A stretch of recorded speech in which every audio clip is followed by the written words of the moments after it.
States.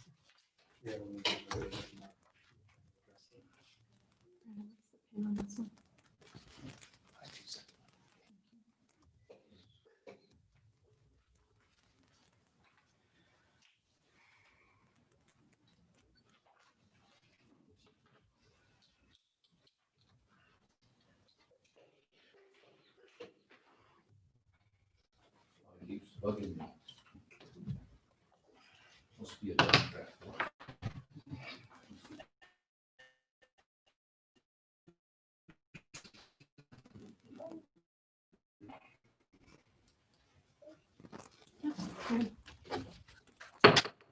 All right, we'll call to order the Stevensville Town Council meeting for Thursday, September 24th, 2020. Ms. Bertha, would you please call the roll? Councilmember Devlin? Here. Councilmember Holcomb? Here. Councilmember Michelson? Here. Councilmember Vick? Here. And Mayor Dewey? Here. Thank you. Thank you. If you please rise and join me in the Pledge of Allegiance.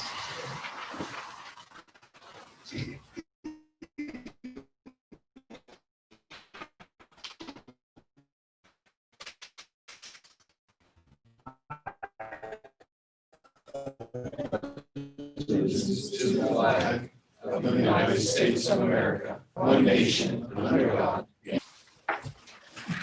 Just an item on our agenda where we'll open the floor for public comment. It's an opportunity to comment on items that are not on tonight's agenda, but are in the jurisdiction of the town of Stevensville. If you'd like to comment, please step to the podium, state your name and your address for the record, sign the sign-in sheet, and observe the public comment guidelines on your agenda. Is there any public comment tonight? Chief Motley wants to make a public comment. I believe you want to grab him real quick, Jacob, please.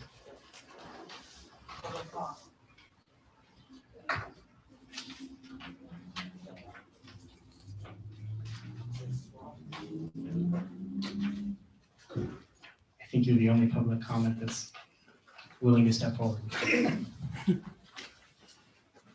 I'll step forward after he said. I'm Jeff Motley, Civil Fire That Chief. microphone on, sorry. It's not. Oh, sorry. Go ahead. You're good. Jeff Motley, Civil Fire Chief. I just wanted to come before the council tonight and thank Robert and the mayor for their diligence and work in getting the overhead door expansion funded through the CARES Act grant program. So they were able to get that put through and get it fully funded through the CARES Act grant. So the fire department will get a larger door so we can operate. So thanks, good work. Thank you. Any further public comment?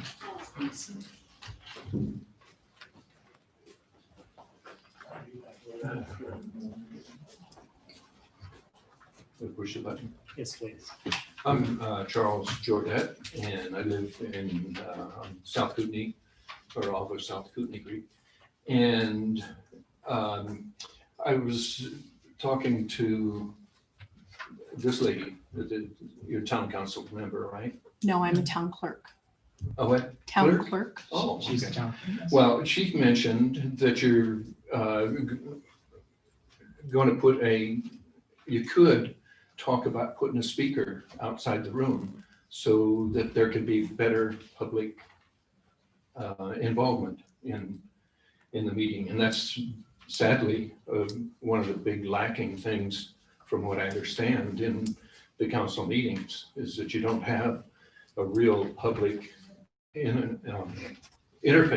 interchange. And so there's a lot of things that should be addressed, especially during this coronavirus fraud and all of the things that are, so out of the normal life in America. We have lost more of our liberty and freedom during this last 6 months than we have throughout my lifetime. And it's just a shame that the people in positions of power, positions of authority are just falling back and not doing their duty, not paying attention to reality, not calling out this fraud for what it is. You know, you take a lot of things that are being said by a lot of people and you discount things that are said by others. And that's un-American. That's against the Constitution.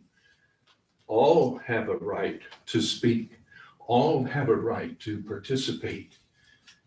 And I'm a member of this town, and I have a right to be at the council meetings. I was refused that right for a couple of the past meetings, was not able to participate other than a fake write-in campaign kind of a thing. And it's just totally against our liberty and our freedom to participate in our government. It's we, the people, that run this government. And you folks are responsible to me and to the town and people that are just normal citizens. And if people are afraid to speak out, like so many are, that just destroys the involvement of a duly elected authority. And you can tell that it's very emotional for me to be restricted in what I can do. I've lived my life as a conservative, political conservative. I'm, like my father used to say, I'm right dead set in the middle between fascism and communism and totalitarianism. I'm right dead set in the middle, just to the right of the John Birch Society. And that's where we need to be, is in the middle. And the left has taken over the voice of America. And the right has just, you know, I'm not a Republican anymore.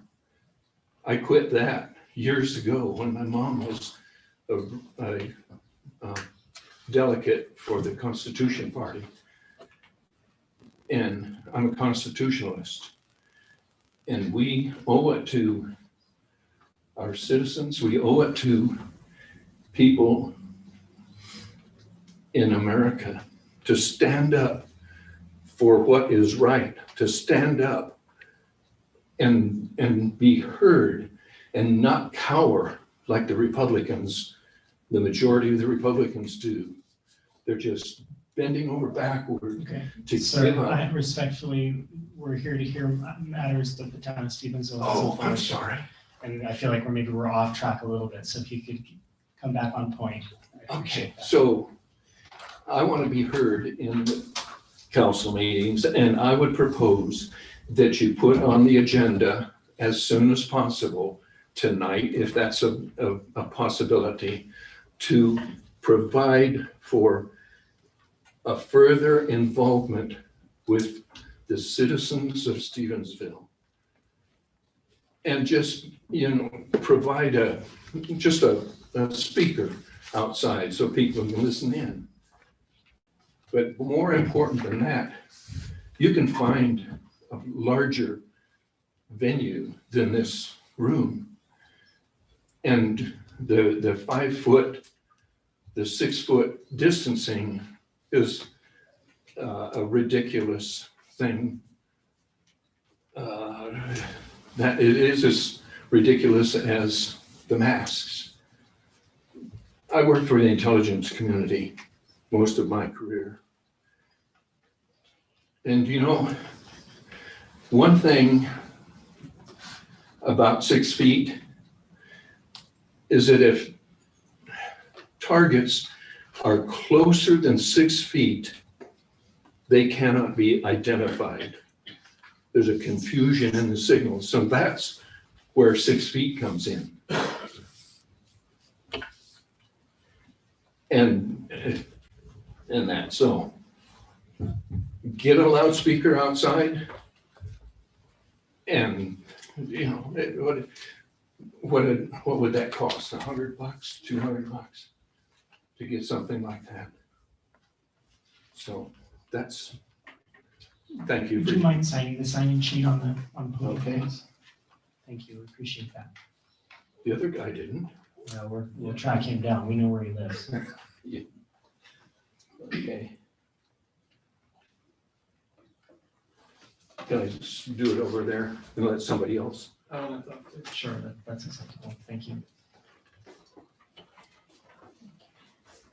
My name's Ben Lewis. I have a question. Can I ask a question? Public comment's not necessarily an opportunity for public answer. You can state a question, absolutely. Okay, We'll well- note it, and it's in the record, and we can try to get you an answer for it down the road. The question or statement regarding this town is, from what I understand, Mayor, you ran on transparency, and I'm concerned because you aren't living by that transparency, from what I understand. You don't make your budget available to the community. You don't make it even available to the council prior to making decisions. So, number one is I feel like you should put that on your agenda to be transparent and make this publicly available to our community. Number two is I think we need to have the water rights looked into for the city of Stevensville. From what I understand, we don't have water rights in the city of Stevensville. It's lapsed. So I highly recommend that, because that's kind of crucial, especially if you're trying to bring in a new development. It's going to require a lot of water. Thanks. Sir, do you mind please sign the sign-in sheet so the clerk can make sure she spells your name right in the minutes.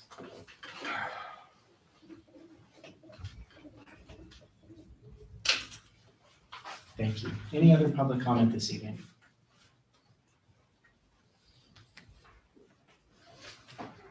No? Okay.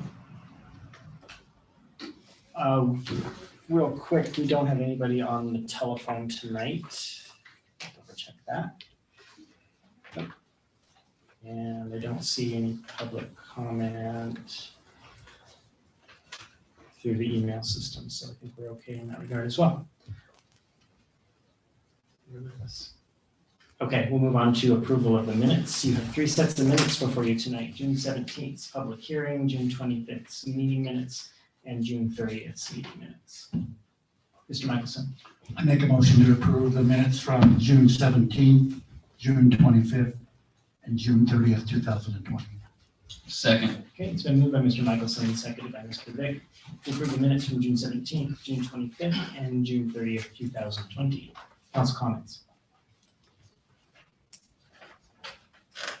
Public comment on minutes.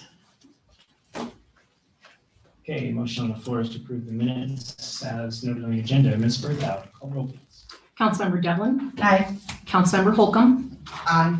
Councilmember Michelson. Aye. Councilmember Vick. Aye. Great, motion passes. Next on your agenda is approval of claims. You were to receive your claims via email this afternoon from the finance department, and he noted items of interest for you. Just a quick note on the claims, we realize that those have been absent of the town council meeting packet recently. We've put in place a procedure this afternoon and scheduled that out anyway, where the biggest challenge with claims is the billing cycle. And depending on the month and where your second meeting lies and where your first meeting and your second meeting lie, it's different on each month's calendar. This time, the issue was Mr. Underwood was out of town on a scheduled vacation, and we failed to ask permission to pay those out of cycle. So what we'll do is the Tuesday prior to your Thursday meeting, your packet will be updated online and include the claims. So you will receive a reminder email from the clerk's office stating, hey, the link online has been updated and the claims are included. So your packet will still come out on Thursdays. Your claims will come out the following Tuesday. So at least within 48 hours, so everyone has a chance to look at those. With that, I'll entertain a motion to approve the claims. I'll entertain one. So moved. All right, is there a second? Second. Okay, it's been moved by Ms. Holcomb, seconded by Mr. Michelson to approve the biweekly claims. Questions from council on the claims? Mr. Michelson? Yes, I'd like to state that the claims hasn't been available to the public. It's just been available to the council. I think, I know with the pandemic and everything, we can't put it up on the screen, but there should be a way to be able to put it on the website so the citizens can look at the claims because it is their money too. That was just addressed. Thank you. Also, on claim 16239, on the Hyde Park Traffic Services, the crosswalk Yes. signs, painting in the crosswalks, was that budgeted for? It was, it came out of the gas tax fund. Okay. All right. And one more thing. I noticed we got a flyer on the Scarecrow Festival.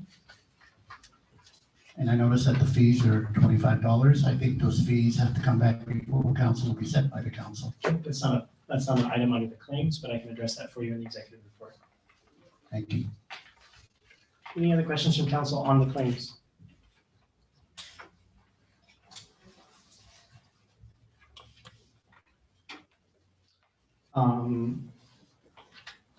Is there any public comment on the claims? Okay, just as a reminder, we will repost the claims for public's view in the town council packet on Tuesdays prior to the Thursday council meeting. And then from that juncture, if people want to request the claims, they're certainly welcome to request those claims. Public comment on the claims? We're in a time lapse, so when you call for it, you gotta give us a chance, please. No worries, Chief, come on in.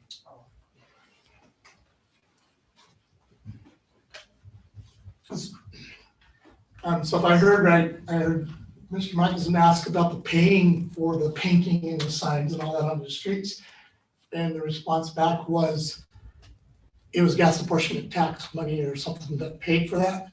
But it really doesn't answer the question, was it in the budget to expend those tax apportionment monies? And my response to Mr. Michelson was, yes, it was budgeted, it came from the gas tax funds. Okay. Any further public comment? Okay, hearing none, roll call vote, Ms. Bertha. Councilmember Devlin, Aye. Councilmember Holcomb, Aye. Councilmember Michelson, Aye. and Councilmember Vick. Aye. Okay, motion passes unanimously. All right, give us a moment here.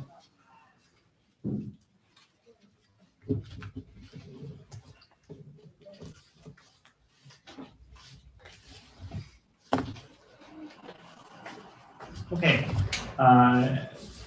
with our business on the second meeting of the month, your administrative reports are obviously non-existent. We do those on the first meeting of the month. There are no guests or correspondence to review or public hearings scheduled. With that, we'll go into unfinished business. You have unfinished business item A, discussion decision on resolution 387E, amending town council rules. This item comes from Mr. Vick. It was originally proposed as a time limit on public comment in certain circumstances. Rather than a standalone policy on public comment time limit, we incorporated it into the town council rules for ease of reference. However, it is adopted by, the changes are adopted by resolution 387E.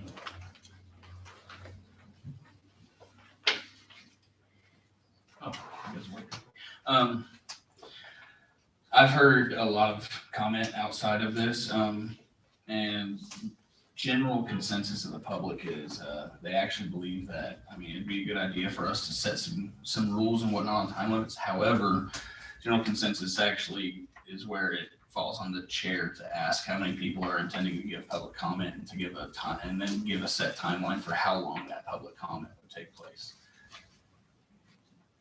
As a group, like say the chair would do like a straw poll, see who all wanted to do public comment on something. Instead of doing like a time limit like what's proposed in the packet, the mayor or whoever's sitting in that seat at the time would say how many people is interested in giving public comment on what color jelly beans are gonna be passed out this year. And then say 20 people wanna do that, then he can say, all right, then we're gonna set a time limit of 30 minutes total for everyone that's in favor, 30 minutes total for people that are against. And then How do you monitor that? egg timer, Well, what if one person wants to take 30 minutes to discuss it? and the rest of then what you do is after that, you have the people walk up and say, I'm in favor of this, or I oppose this. So they're not getting public comment. That's the problem and the challenge with that. There's no I'm- public comment I'm just being re- heard then. I'm just presenting what has been presented to me as as an alternative to what I presented in the packet. So as the chair and the person running the meeting, I have an appreciation for the alternative. I could see certain settings where that can be very beneficial. However, I think for consistency's sake, between meetings, meeting to meeting, to be consistent, I would encourage the council to set a standard in its council rules. For that reason, and I think that it's important that it is the town council's meeting. And so it should be a time limit established by the town council. I feel as though regardless of who the mayor would be, if that person were to set a time limit, they can sometimes come under fire for less than ideal issues, right? I mean, you're easily blamed for limiting public comment one way or another. If it's a statement of policy, then it's across the board. This is what it is. This is what, I think it's also important that people understand what they can expect when they come to a meeting as well. And if the council were to adopt a time limit, that would be included in your public comment guidelines on the agenda so that everyone knows the expectation when they come to give comment. So I don't see any reason why if the council wanted to deploy the alternative that Mr. Vick suggested, that at a specific meeting, you could suspend council rules and enact that.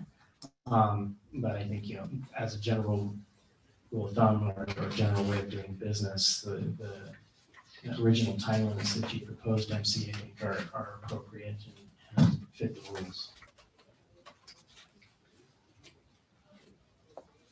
Does anybody else have any other recommendations for it, or should we go ahead and do the motion? Do a motion to approve or not to approve? Mr. Michelson? I'd like to state that this all came about with Mr. Raymond Smith earlier this year when I got up on the podium and talked for 24 minutes. That was way overdone.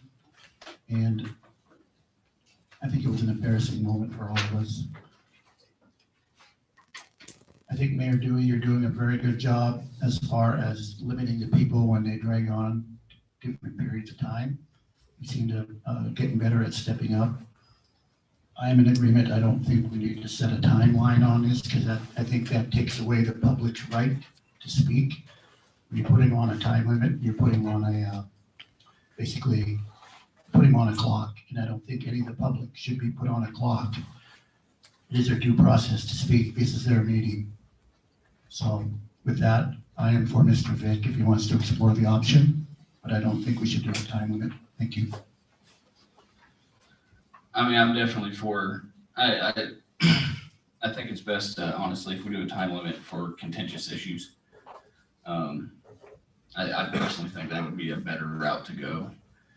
Would be. So I'll run the meeting however you decide. If you decide time limit, we'll enforce a time limit. You decide no time limit, I'm fine with that as long as you're not going to come back on me because someone droned on for 25 minutes. As long as that's clear. And it's not just me, it's any other mayor or anyone else, any other chair running the meeting, whether it be the council president or the mayor. I think that's part of the issue is if someone drones on and frankly, if they're on topic, there's nothing that the chair can do. As long as they're on topic and they're adhering to the guidelines, they can talk as long as they want. They can talk for a couple hours. It's excessive, but what happens is when we get into a bind is when we say, well, that person talked too long, and so now we need to institute a time limit after the fact. And we can't do that in the middle of a meeting because now you're treating people unfairly, right?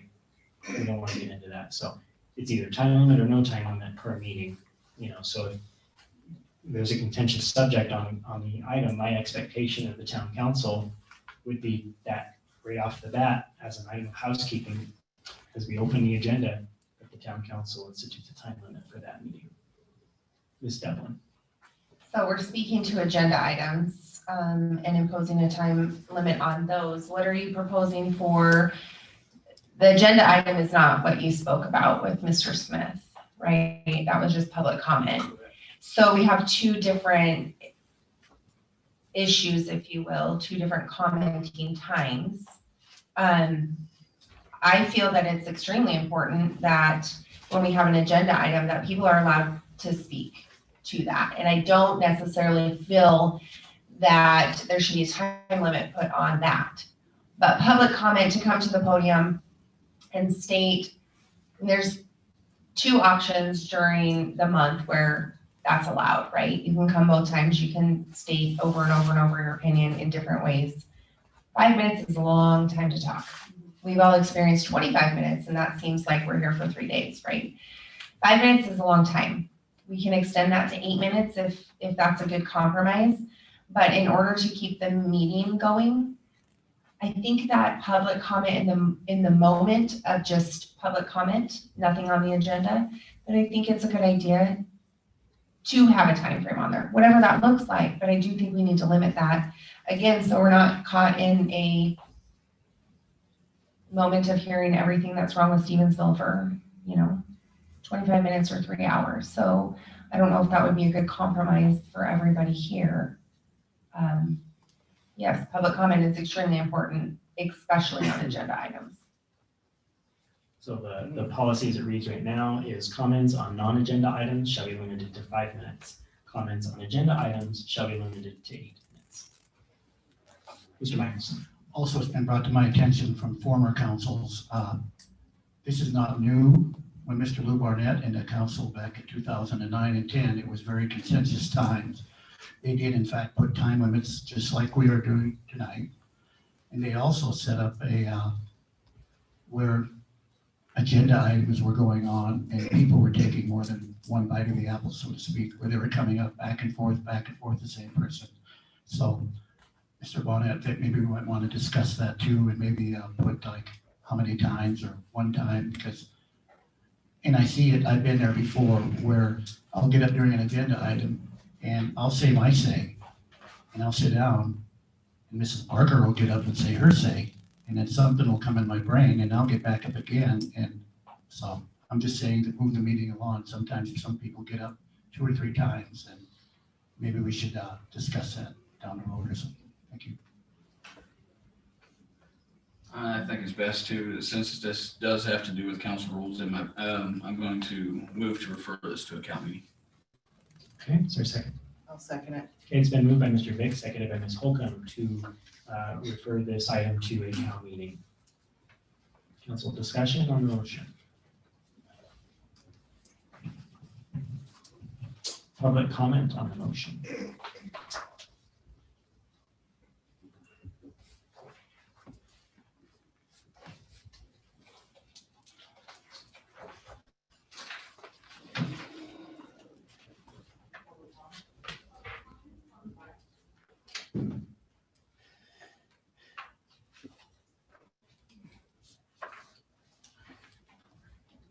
Okay.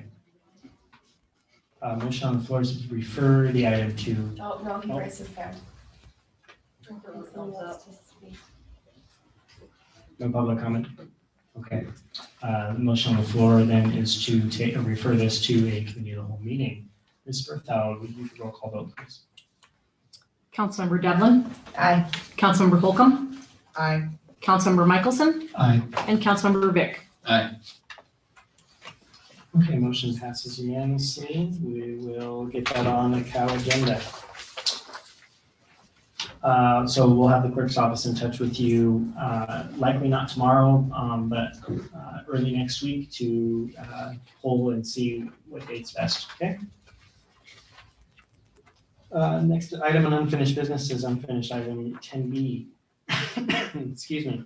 Discussion decision on council rules. Councilmember Michelson. This item was tabled from the last meeting in order to seek an opinion. The city attorney. Go ahead, sir. Yes, in pursuant to our last meeting, I was able to reach out to Scott, and he did send an email to all of us, and I'll just read it out so we're all on the same page here. Bob, as discussed, I do not believe that Part 14, Section 1 of the Town Council rules runs contrary to state law, specifically Part 14, Section 1 of the Town Council rules for Stevensville states, whenever Town Council has sufficient notice of a future vacancy in elected office, Town Council shall attempt to fill the vacancy in advance of the actual vacancy in order to prevent an elected office from incurring a period of vacancy. A vacating council member may vote for their replacement if available.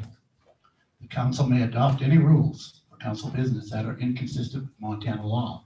On this point, Montana law states, when a vacancy occurs in elected office, this position is considered open and subject to nomination and election at the next general municipal election in the same manner as the election of any person holding the same office, except the term of office is limited to the unexpired term of the person who originally created the vacancy. Pending an election and qualification, the council shall, by a majority vote of the members, appoint a person within 30 days of the vacancy to hold the office until a successor is elected and qualified. Montana law discusses vacancies after they have occurred and details the process for filing the vacancy. However, there is no language limiting a council from developing rules in regards to anticipating a vacancy. I have spoken with Dan Clark on this issue as well. After discussing the issue, we agree that there are pros and cons associated with this rule. However, there is nothing preventing the council from implementing this rule. This rule was adopted into the council rules by a prior council. As it stands, this is the rule, and I do not believe it is inconsistent with Montana law. Finally, this is a council rule and can be amended if the council so chooses. The council may keep it, delete it, or amend it. Of course, if amending it, this language should be sent for legal review. Please let me know if you have further questions. So the crux of the issue that comes down to this is the part where a vacating council member may vote for their replacement if available. And I talked to Scott again this afternoon about just that part. And we can keep it in there. Let's say Mr. Vick is moving to Pennsylvania in 2 months, and he comes before the council. He says, you know, I'm leaving in 2 months, but I want to stay behind, and I'd like to be able to participate in the selection of my successor. Well, according to the rules here, that's fine. But like I told Scott, let's say he's going down to Pennsylvania, and in 2 months, just before he's ready to leave, and we have picked his successor, his job backfires, and he wants to stay on the council, and we have a problem. So with that, and I know this is probably never or rarely used, but I still feel that deleting this would just depart a vacating council member may vote for their replacement if available. That's all they wanted removed in the first place. According to Scott, and I'll reiterate, he's fine with this, and Clark is fine with this being there. But if it ever comes up, and it probably never will, but if it comes up where a council member wants to vacate, he wants to stay and pick his predecessor, and then that backfires. And Scott agreed that could put the town into litigation. So I'll leave it up to you guys to vote on that. Thank you. Ms. Holcomb, go ahead. Well, seeing that we're already tabling the council rules, why don't we add that into the COW meeting so we can discuss all of them? I agree. I'll make a motion to refer to COW meeting. Is there a second? I'll second it. It's been moved by Mr. Vick, seconded by Ms. Holcomb to refer this item to a COW meeting as well. Council discussion? Public comment?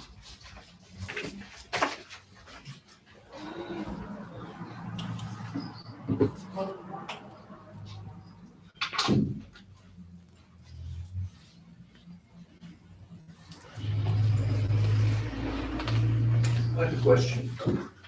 When is a a town meeting? Is that something that's Committee of the whole meeting? It's advertised just as a town council meeting, and so it'll be set as on our calendar okay? as a date with an agenda. Not a special town meeting, It will be a meeting on a separate evening, yes. okay? It will be it's just a committee meeting, so no decisions are made. It is just a meeting where the town council gets together and will workshop on this issue specifically, and they'll discuss what they want to do with the item and any changes they want to make to their town council rules. They'll build a consensus to those issues and bring it before a town council meeting, like we were here tonight for, to vote on those issues. So the committee of the whole meeting is really just a committee meeting of the council where they workshop their issue. But it does have an agenda where the item is published so that you know what it is they're workshopping. And then it's brought to the town council. Correct. meeting, like tonight. Yeah, that's correct, sir. Okay, At the. any further public comment? Town meeting open to the public? Yes, all town council meetings are open to the public. That's what you want. Yeah. Okay. Any further public comment on committee of the whole meeting? All right, hearing none, Ms. Bertha, we do roll call vote, please. Councilmember Devlin, Aye. Councilmember Holcomb, Aye. Councilmember Michelson, Aye. Councilmember Vic. Aye. Okay, we'll get that scheduled with you folks. We'll move on to new business. New business item A is discussion decision on resolution 482, declaring certain property as surplus and authorizing its disposal. You're well versed in this process by now. This is the last piece, we believe, hiding under a rock that we need to dispose of. It is a Suburban from the fire department that was recently replaced through budgeted funds. We also have some miscellaneous office furniture that has been replaced through moving some offices around with the police department and such. We replaced some outdated equipment. So we have a heap of chairs and such that need to be disposed of, and then this Suburban as well. And then we should be ready to pull the trigger on this surplus sale because we have a pile of surplus now as you've worked through the process to declare it. So this is the last piece, and then we'll get those things sold off and clear out some storage space. I'll make a motion to approve resolution 482. Is there a second? I'll second it. Okay, it's been moved by Mr. Vick, seconded by Ms. Holcomb to approve resolution 482. Discussion from council. Mr. Michelson. As far as the office equipment, Brandon, is that just the current stuff, or is that all the stuff that was in the evidence room that was piled up this evening? I'm not sure what you're referring to in the evidence room, but what this is that it's at least one or two desks, old desks, and maybe a dozen office chairs that have been replaced over the years. And what typically has happened is when the main office staff gets a new chair, it goes to the police department, the old chair goes to the police department, and the old chair goes to the public works department.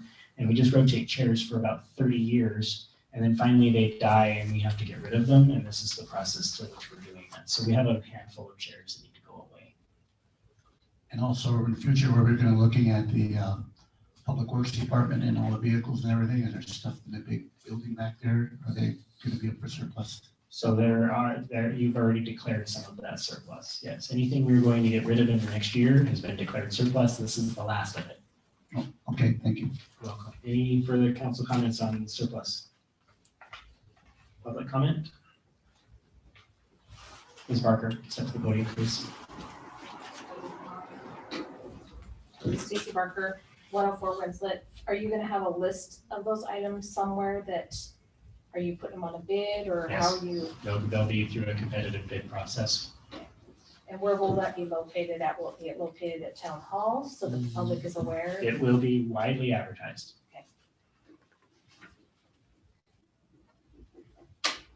Any further public comment on the surplus items? Computer a chance.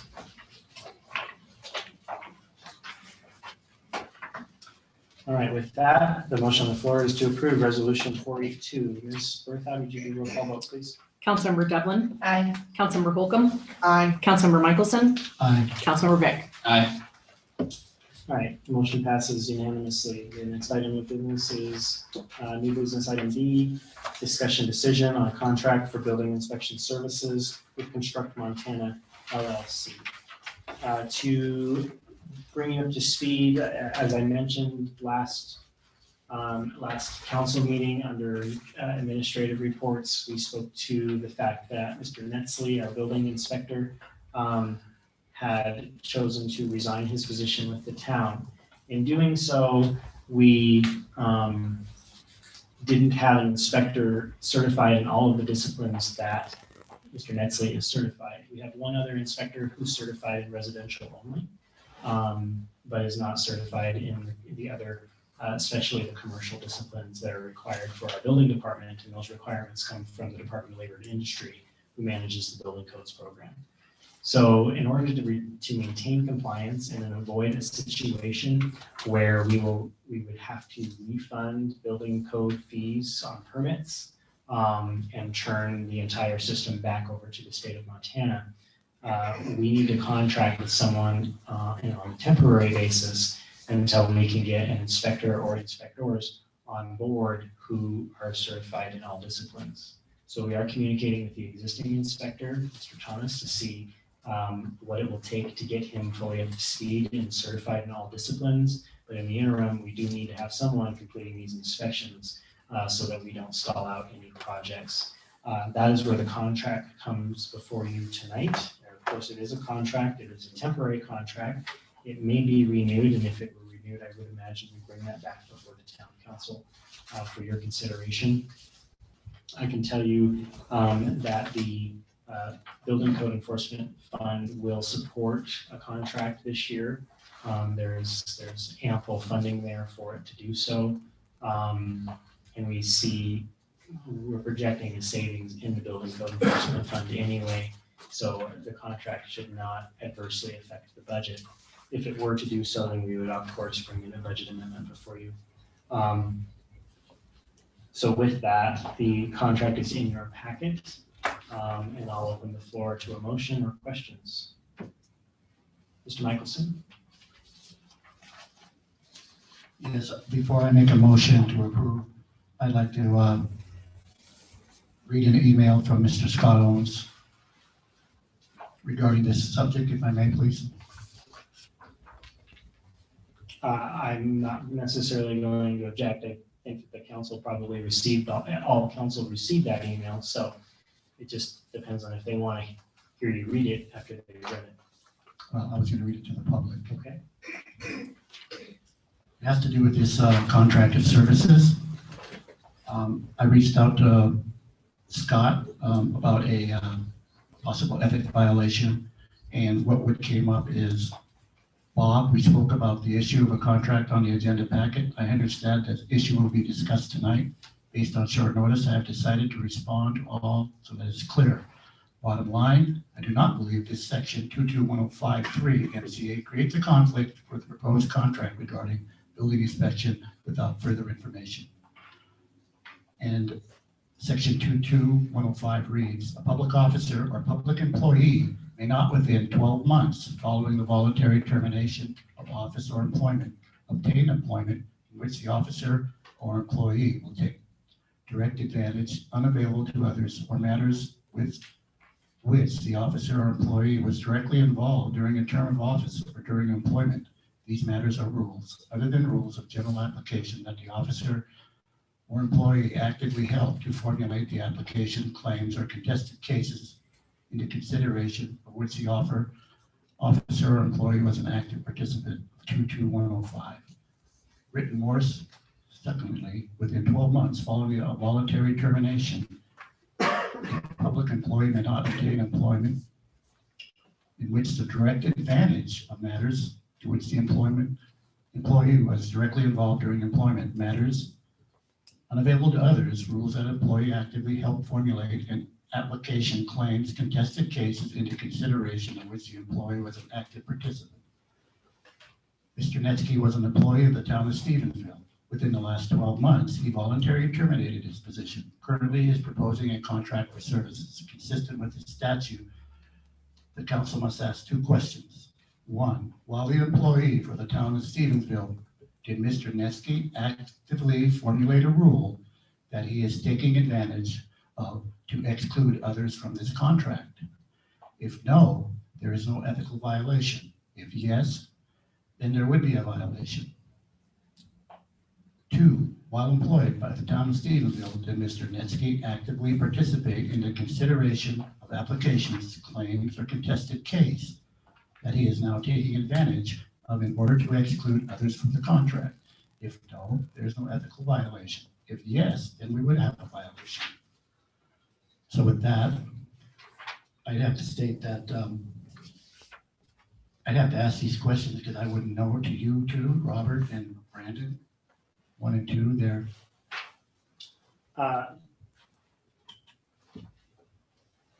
So I did have an opportunity to review this with the town's attorney, and if you continue to read his email, he states that he's not been presented with any information demonstrating actions that Mr. Netsky took during his prior employment would exclude others from submitting contracts. Therefore, he does not believe that this would be a violation.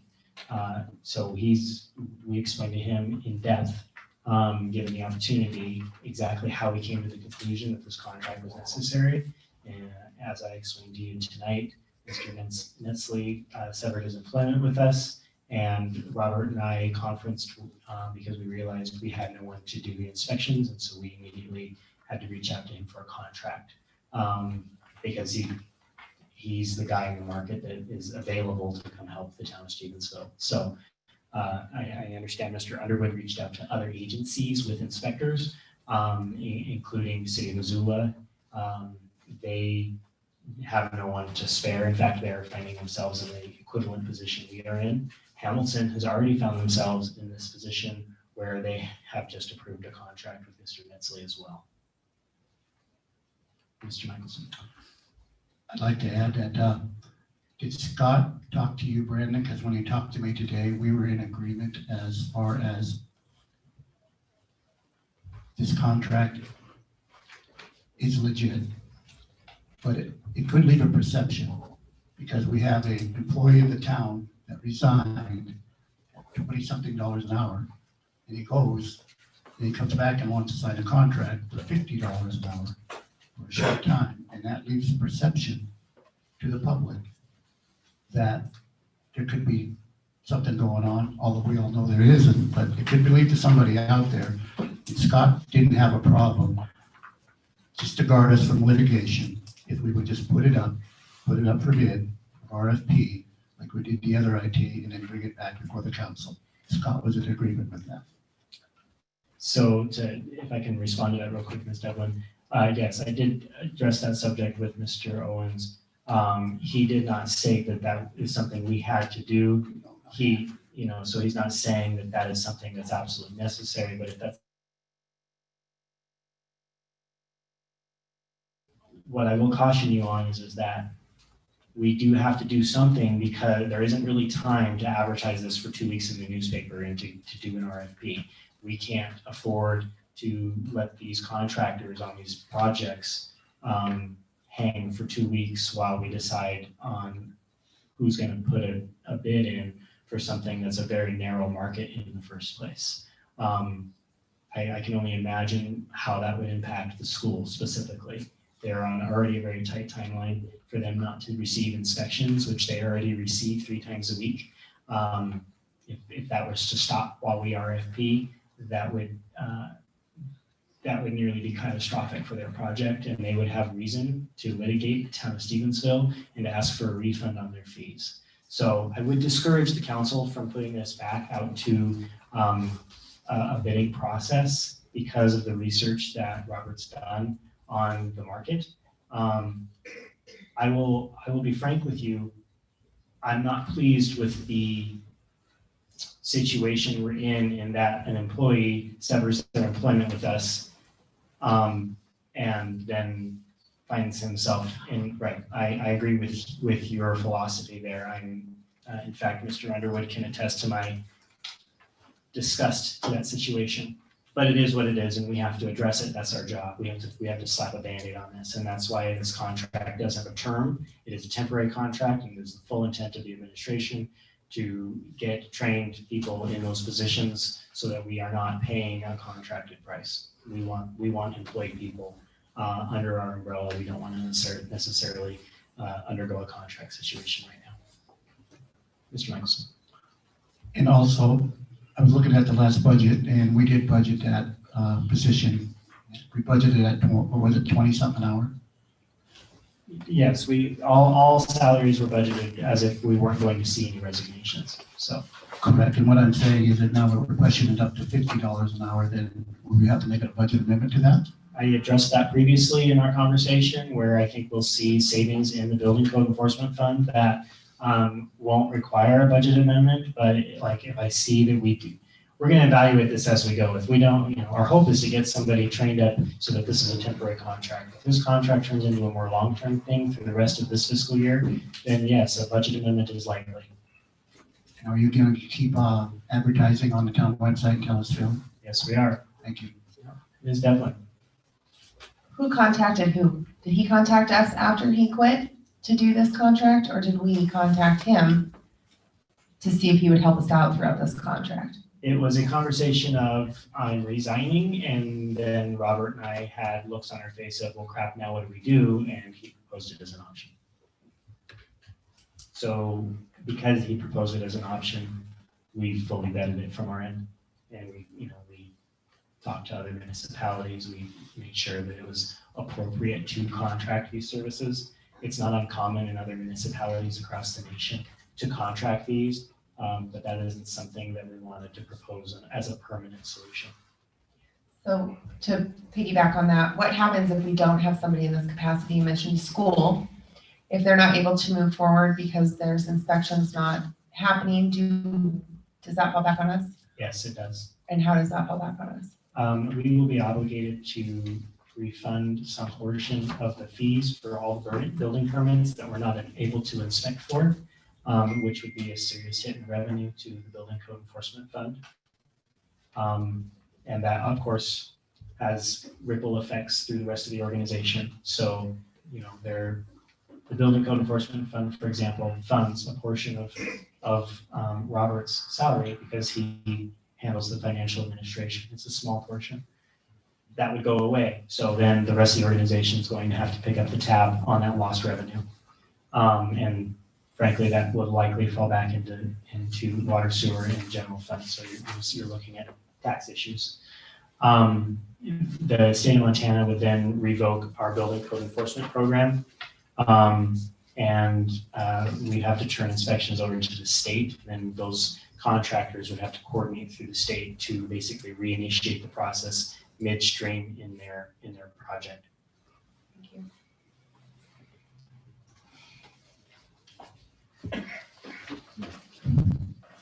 The way that it sounds to me is, and I'm sure most people here are in agreement with that, with this, but is that what you just told us is that he said that he resigned, you guys asked what you were gonna do, and then all of a sudden he says, well, I'll continue to do the same job for $50 an hour. To me, that sounds like that's something that he had intended to do from the very get-go. I can't speak to whether that was his intent or not. I can tell you when he resigned, he had the contract set up with Hamilton already. So I think that we could probably very easily get into those details as to what his intent was. But frankly, I don't know as though it matters. We're up a creek without a paddle. We need to provide the services. We need to take care of this in a professional way. That's not detrimental to the organization or to the community. And I think any alternative, that would be the result. If there is a way where we can get someone trained up before this contract expires and we're ready to take the work on ourselves, we'll phase the contract out early. Believe me, I don't want to be spending $50 an hour for these services. I'd rather be paying an employee less than that. This isn't the only reason I'm advocating for this contract, folks, is because we're in an impossible situation. We can't find anyone else to do these inspections for us. That's the reality of the situation. We've done our homework. We've tried to avoid this conversation altogether, and it's not gonna happen. We're here. How long do you think it would take for us to recruit somebody? I can't speak to that. I mean, Robert spends some time on it on a daily basis, trying to resolve this issue sooner rather than later. You're welcome to. Sure, Mr. Underwood, go ahead. If you take this fly with you. Roger. So from the time Tim left, we advertised for a building inspector. We've had about 5 people interested, 2 applied for applications. None of them have the qualifications to do the building inspector at all. Looking into the schooling, the amount it takes to get where Tim's at right now, thanks for the fly, it's a long process. It's not, we're talking years. So the only way we're going to fill the bill is finding someone who's qualified like Tim to come in and do it, or go contract.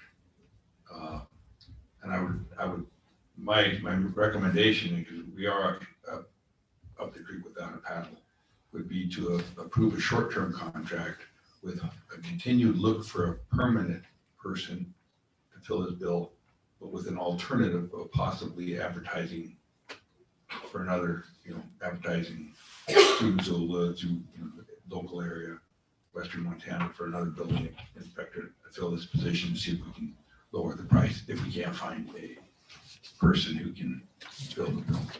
But training someone, it will take some time. They need a lot of time in the industry. It's not like building inspecting where you just do the books and get it done in a couple months or like that. It's you gotta know commercial, you gotta know engineering, you gotta know electrical, you gotta know mechanical, and it takes about 2 years of testing. So called Missoula and asked them, and they just laughed. I don't know who was up first, sorry. It was a tie. Ms. Holcomb, go ahead. So does Tim, is he agreeing that this is a short contract, and that if we find somebody that it could be phased out early? Yeah, the term stated in the contract, so if we run into the end of the term and we don't have a solution, we're gonna come back to council with, we're gonna put the monkey back on your back and ask for a solution.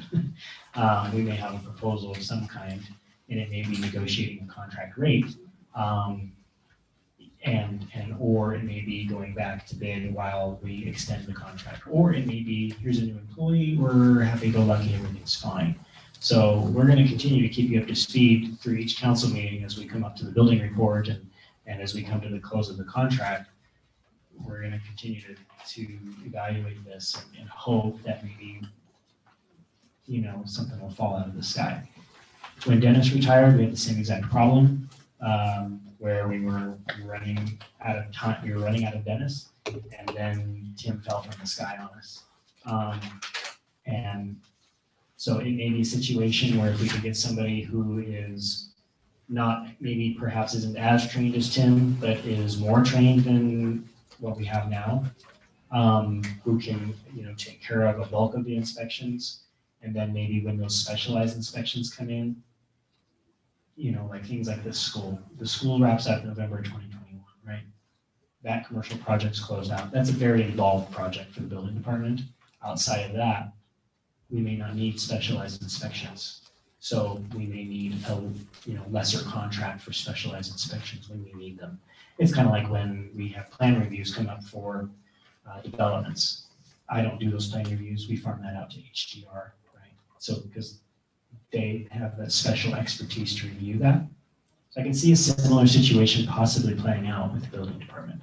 But I'm cautiously optimistic that maybe we can push advertising efforts a little bit harder on a more national level and maybe recruit somebody. The last time we recruited nationally, it was a little disheartening because they all expected 6-figure salaries. So we can't do that. Otherwise, we'd be paying $50 an hour to somebody else, right? So, yeah, I think that Robert spoke to the challenges in recruiting that other organizations are having as well. It's not ideal, especially for a part-time. This is a part-time gig. this isn't full-time. You know, if it were full-time, regular benefits and salary, I think that it might be easier to recruit, but we're trying to find somebody who will do this on kind of on the side as a hobby, right? So that's a dynamic we're trying to grapple. Mr. Michelson? One last thing, Brandon. Is there a possibility that Tim would lower the price to like $30 or $35? Because going from 20 to 50, leaving and coming back, I mean, he sets the price and says it's 50 or nothing. Can you answer that, Robert? Yeah, Mr. Underwood, you speak, I think we did attempt to negotiate, but I also, you know, there's a consideration in, while we're not paying $20 an hour, we're also not paying PERS benefits and all those other things that he took advantage of. So I'll let Robert speak to it. Like the mayor said, though it looks like it's $50 an hour, it's really, you know, he takes a lot of the costs. There's no travel costs now, there's no phone costs, there's no PERS costs, there's no tax costs, there's no, none of that was in the budget before. So it's a lot, the gap is a lot smaller than it looks. And so it's not as bad as it looks. The problem, unfortunately, on the other end, the contract with Hamilton, he's fully engaged. So the reason why he has to leave, and probably anybody would do that, is to come down here and work for us at $20 an hour, you're losing money. It's the time he's engaged in Hamilton, that's basically the price they pay him, from what I understand. And so it would be hard pressed for him to, you know, take a cut in pay to come down and work for us. So we talked to him about that a little bit. He's got the best of both worlds. Yes, he does. We need a new profession. Any further questions from council?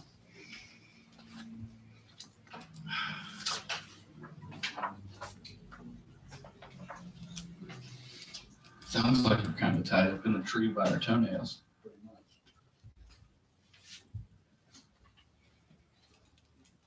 I don't see any other choice right now, so I'll make a motion to approve the contract.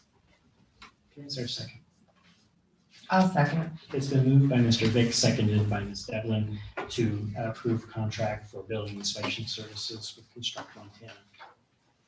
Further council discussion on the motion? Public comment?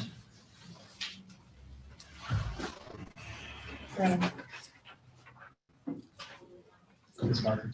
So my question is, let's say, I mean, it could happen. He gets fully engaged in Hamilton, finds that he can't help out here.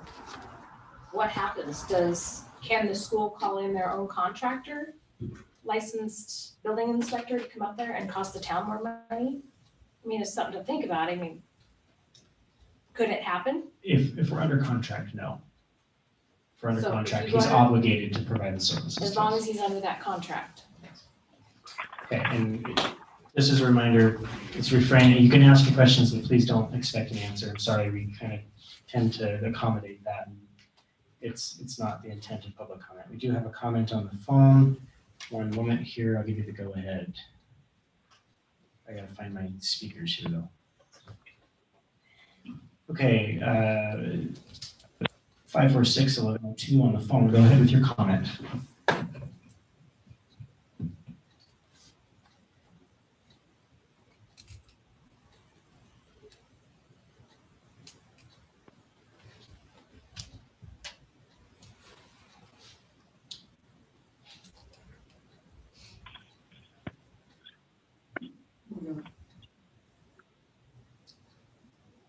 On the council meeting phone line, 546-1102, you can speak if you'd like. Yep.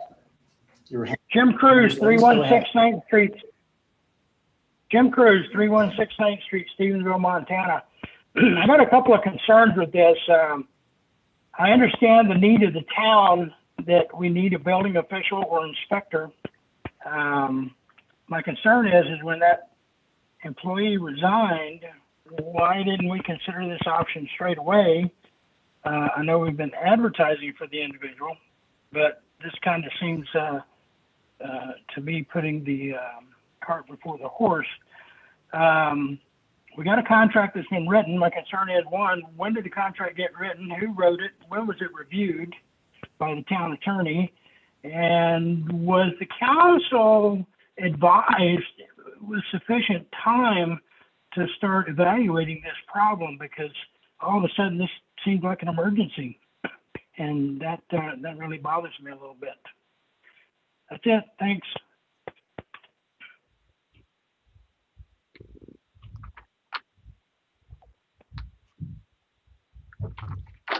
Any further public comment?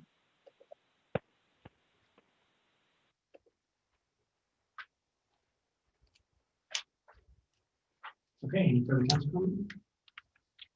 All right, hearing none, Ms. Bird, would you do the roll call vote, please? Councilmember Devlin, Aye. Councilmember Holcomb, No. Councilmember Michelson, No. and Councilmember Vick. Aye.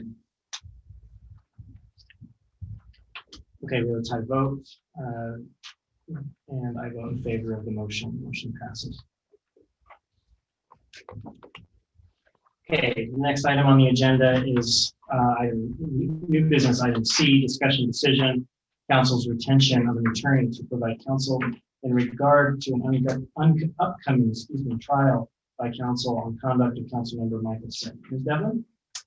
So I used the word retain. My intent was to get to be able to visit with an attorney, usually to get opinion, to get some advice, to get some direction. Those do not cost money. If you read Robert's rules, we don't get to have attorneys during the trial, right? So my intent was not to have us spend any money, but to see if the town would entertain the council the opportunity to visit with an outside attorney. Mr. Owens is not able to advise on this, and it's something that hasn't happened. So everyone's kind of shooting in the dark, and I think it would just help protect the town a little bit to be able to have some direction.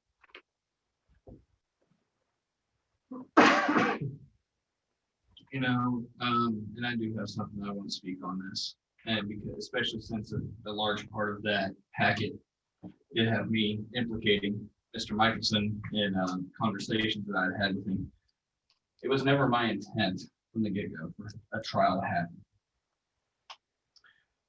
But that being said, also too, you know, and I'm going to look at you in front of the entire town of Stevensville and whatnot. I'm going to say the things he said to me and said about me that I saw, they hurt.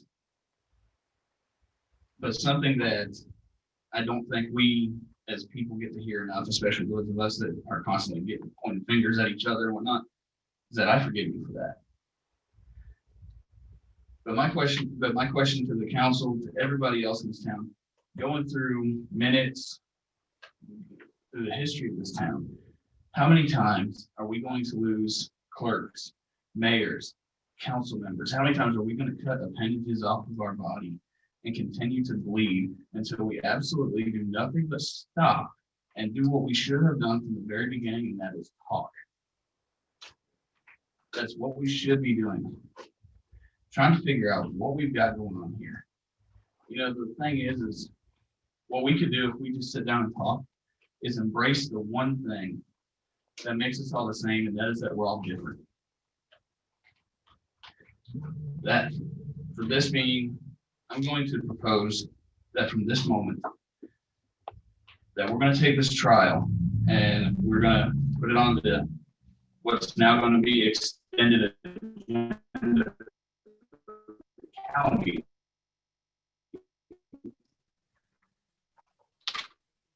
And do what was suggested to me by, put some food in front of us and let's talk this out. Let's get this stuff figured out. So I'm going to make a motion to where we discuss the allegations, discuss the issues, try to get things figured out, and handle it at the county, which the proposed date that I would suggest would be the one that was suggested for the night of the trial.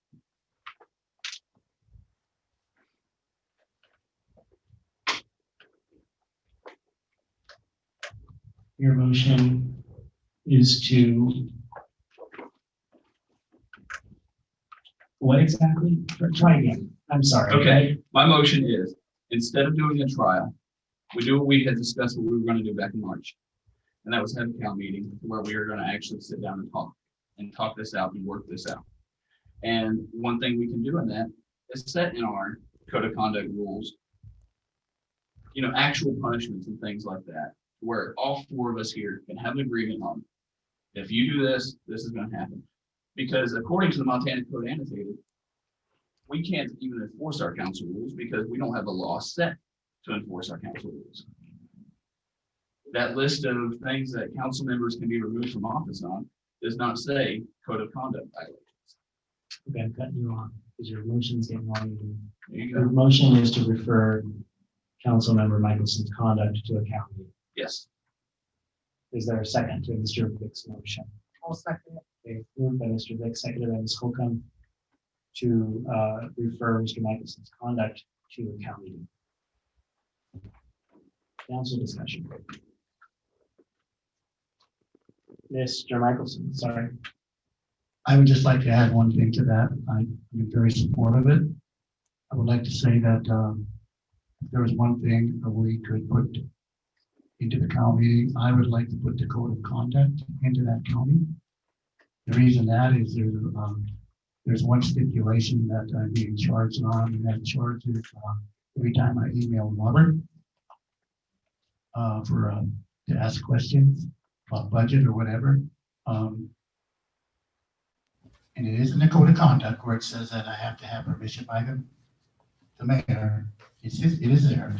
And I do believe that that should be removed because it is restricting me or any other council member from, in years past, I never had to get permission.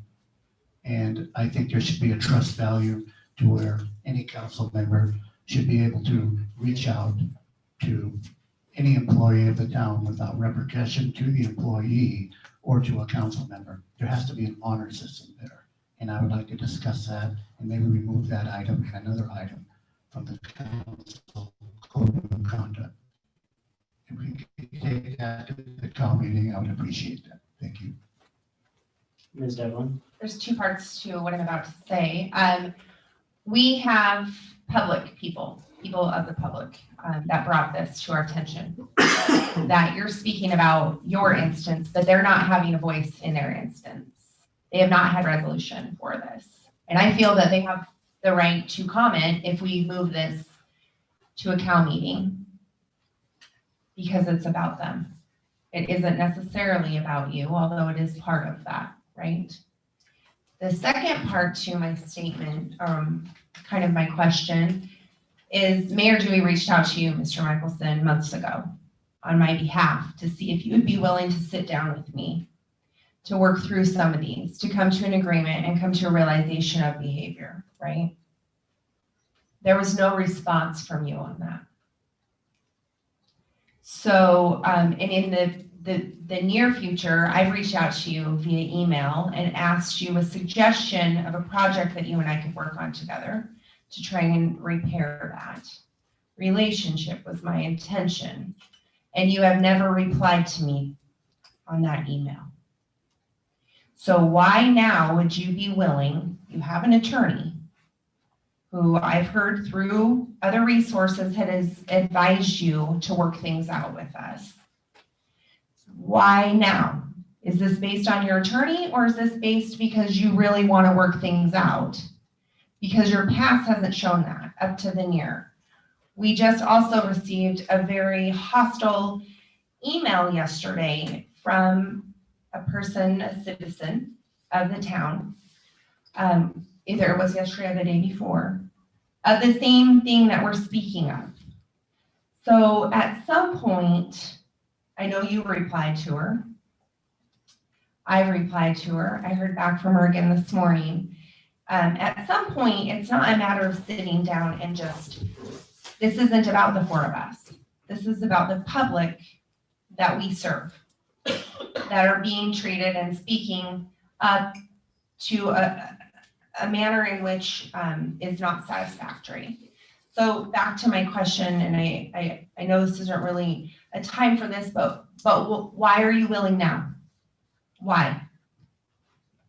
Because it further divides the town. And this town is bleeding for for us to come back together. The whole town wants us to. The last time that a municipality in the state of Montana had an actual town council trial was in 1913 in Conrad, Montana, and it was a 2-2 hung jury. So, and I'm gonna go on the record and now and say that that email that you received, I would like to say what was said on record. Mrs. Barker brought up Nicole Cord, and in that conversation, that person said, I would like to know what the charges are against the mayor. My exact words were, he signed a contract without authority, thus the recall election in November. And second, he was found guilty of campaign finance laws last Friday. And that was it.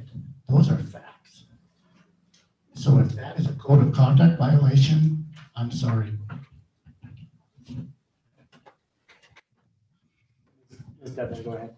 If I am being put up on code of conduct violations over that email for stating just facts, did not chastise him, I did not say anything wrong, they were just facts to the record. And in my opinion, I did nothing wrong, Jamie. And number two, it got so toxic between you and I and Mr. Vic, that I felt that it wouldn't do any good to reach out earlier, because you guys have been chasing me for 6 times now. You guys have come after to put me on to so-called, to get rid of me. And I'll go on record to say that it's probably going to end up 2-2. It's probably going to end up at a 2-2 trial. That's what they say in the Senate. That's what they say in Congress. They put their carts before the horse and they say, well, why bring it up to a floor to a vote? You take it through a whole trial or whatever you want to call it and waste all of our times when at the end of the day, it's going to end up 2-2. And we all know from Mr. Ohm's opinion, Mayor Dewey can no longer break a tie. It has to be 2/3 council majority. So I'm in the interest now, if we could all move together, go to a town meeting, work out our differences. Sooner or later, we're gonna have to, but I'll be realistic. If Mayor Dewey is removed from office by the people of this town, us 4 are gonna have to get together. And we're gonna have to pick a mayor.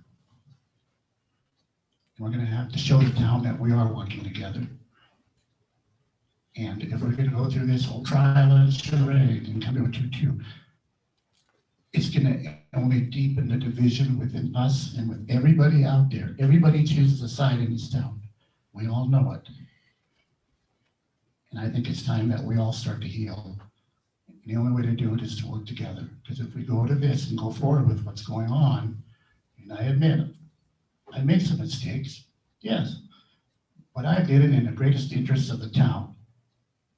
A lot of those things that I'm being charged with were Robert, emails to Robert. It's highlighted. And I would just like to say, I will do my best to do a better job of the constituents of this town. Thank you. Ms. Devlin. I want to make something extremely clear. You and I don't have a relationship. Positive or negative, we have no relationship. There's no damage to our relationship because we do not have one. The charges that let me finish. The charges that I brought forward are not about me.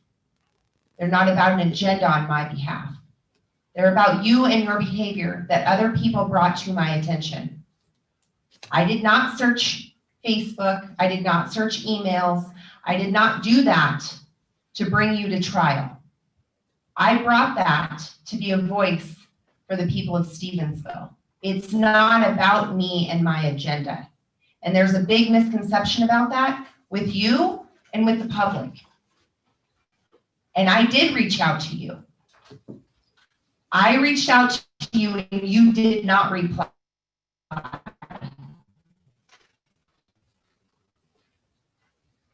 months ago. So please do not put this back on me. Yes, you have made those mistakes, but how about an apology to these people?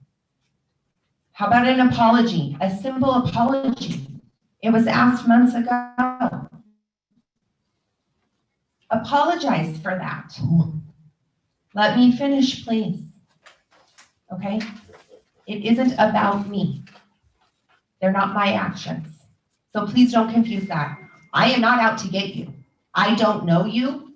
We've had 2 conversations since January outside of this table. 2 of them. That's it. So please don't confuse that. This isn't about me. Mr. Michelson.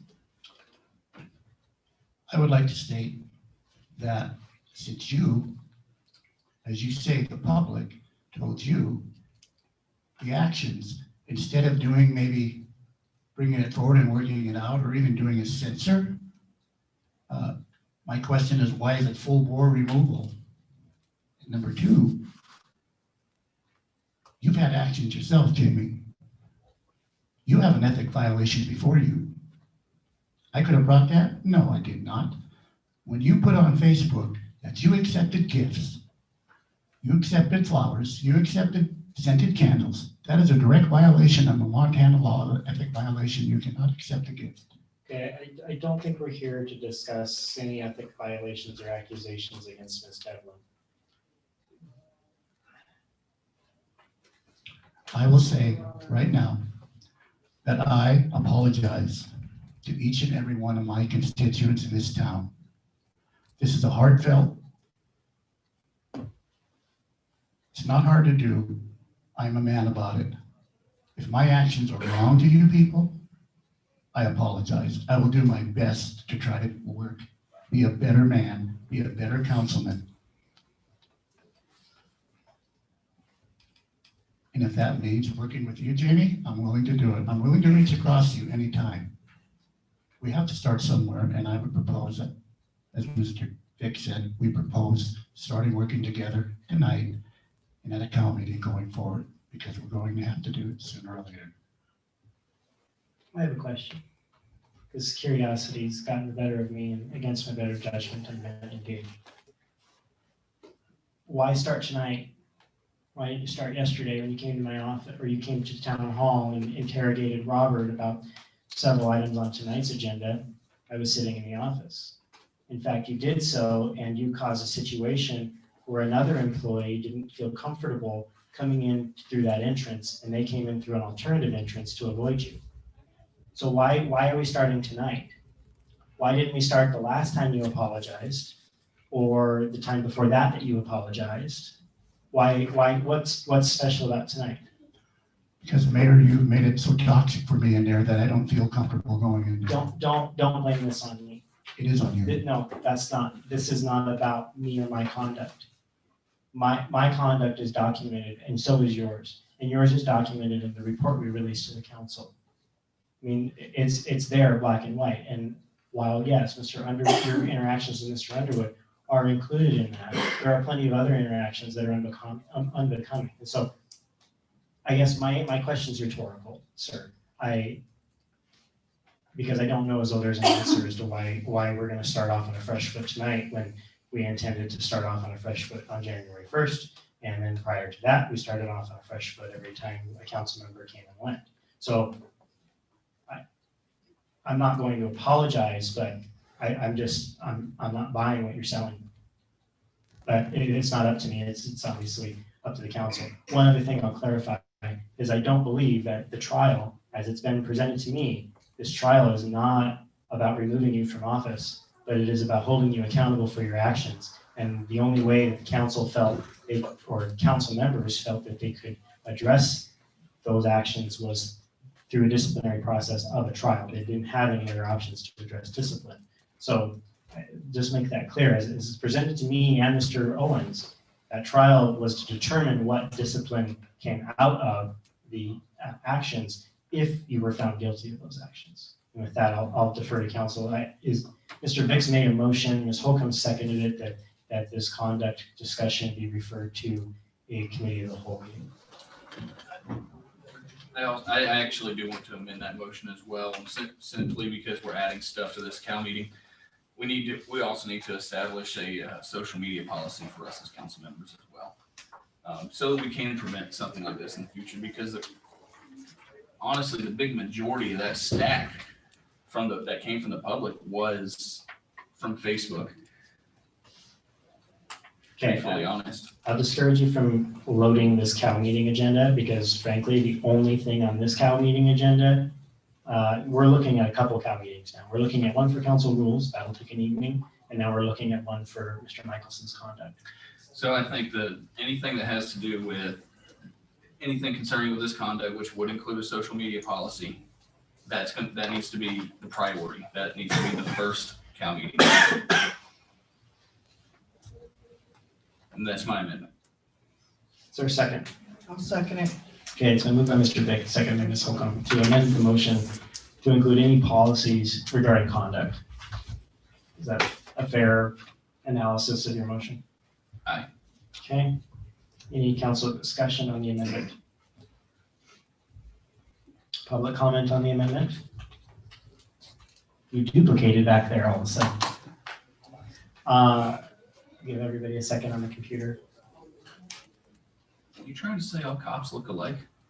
From this That's what I distance, heard. Can you repeat that, please? yes. The motion in a second, please. Okay, I don't hear any public comment. The motion on the floor is to amend the motion to refer to a Cal meeting.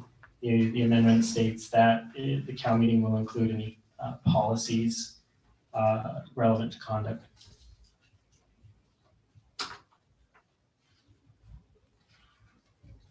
You're welcome. With that, I'll ask Ms. Berthoud to do a roll call vote on the amendment. Councilmember Devlin, Aye. Councilmember Holcomb, Aye. Councilmember Michelson, Aye. and Councilmember Vick. Aye. Okay, motion passes. The motion on the floor then is to refer the topic of Councilmember Michelson's conduct as well as any policies relating to conduct to a Cal meeting. Council discussion? Public comment?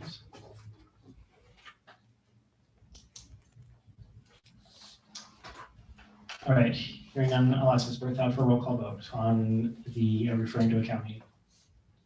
Sorry. Councilmember Devlin, Aye. Councilmember Holcomb, Aye. Councilmember Michelson, Aye. and Councilmember Vick. Aye. Okay, motion passes.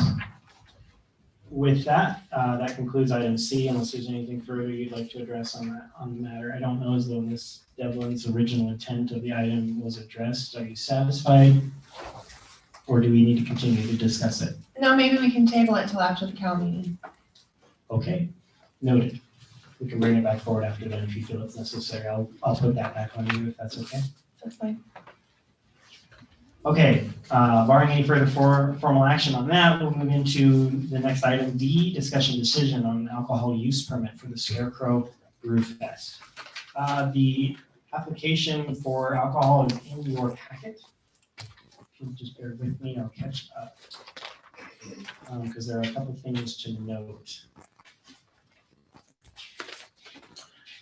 Okay, originally the Scarecrow Brew Fest activity permit was given to the town, and it was originally just proposed that the event be held on the Rocky Mountain Bank parking lot on 3rd and Church, East 3rd and Church Street. That alone in itself wouldn't necessarily require a permit, even if they were using alcohol. The caveat is municipal ordinance prohibits the sale of alcohol on any lot not on Main Street or in a C2 zone in the Smith subdivision. So this lot being where it is, it's not on Main Street. And so alcohol sales are prohibited without a variance from council, and this is that process. So the original intent of this was to say you're essentially granting them permission to sell alcohol on a private lot. That's changed. They've modified their application to seek a street closure of West 3rd from Main Street to Church. So essentially the same as last year, if you recall. where that block was closed, including the alley. The brew fest was held on the parking lot. So they have plans for some food trucks and such. So they are asking for a full activity permit. And so you are granting an alcohol use permit if you choose to. We're seeking an alcohol use permit for the Scarecrow Brew Fest regardless. Sorry, I hope that didn't confuse you. Basically, status quo, we're just kind of changing what the intent was. Originally, it was just to sell alcohol on one lot. Now they're coming into the public right away with the event. So it turns into a full-fledged event permit. But because they're anticipating less than 1,000 attendance, there's no requirement that the council approve the entire event permit, but you do have to approve the alcohol use. That's before you tonight.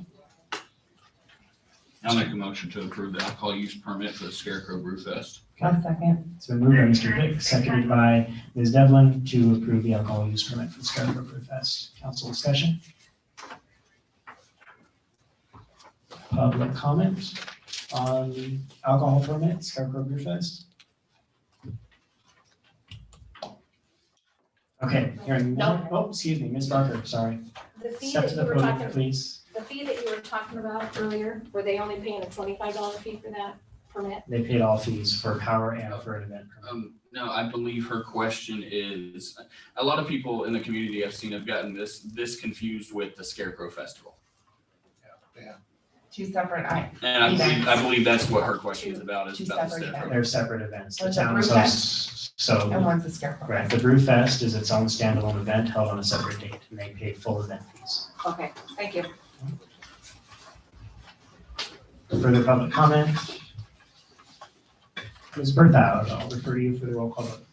Councilmember Devlin, Aye. Councilmember Holcomb, Aye. Councilmember Michelson, Aye. Councilmember Vick. Aye. All right, next item is item E. Should state discussion decision, planning and zoning board.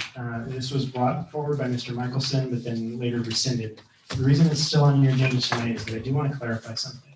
I don't know what the full intent of Mr. Michelson's submittal was. It states in the submittal, please appoint Steve Gibson to the planning and zoning board for October 7th. So I'm curious, this is something we need to talk through because it's something that needs to be discussed.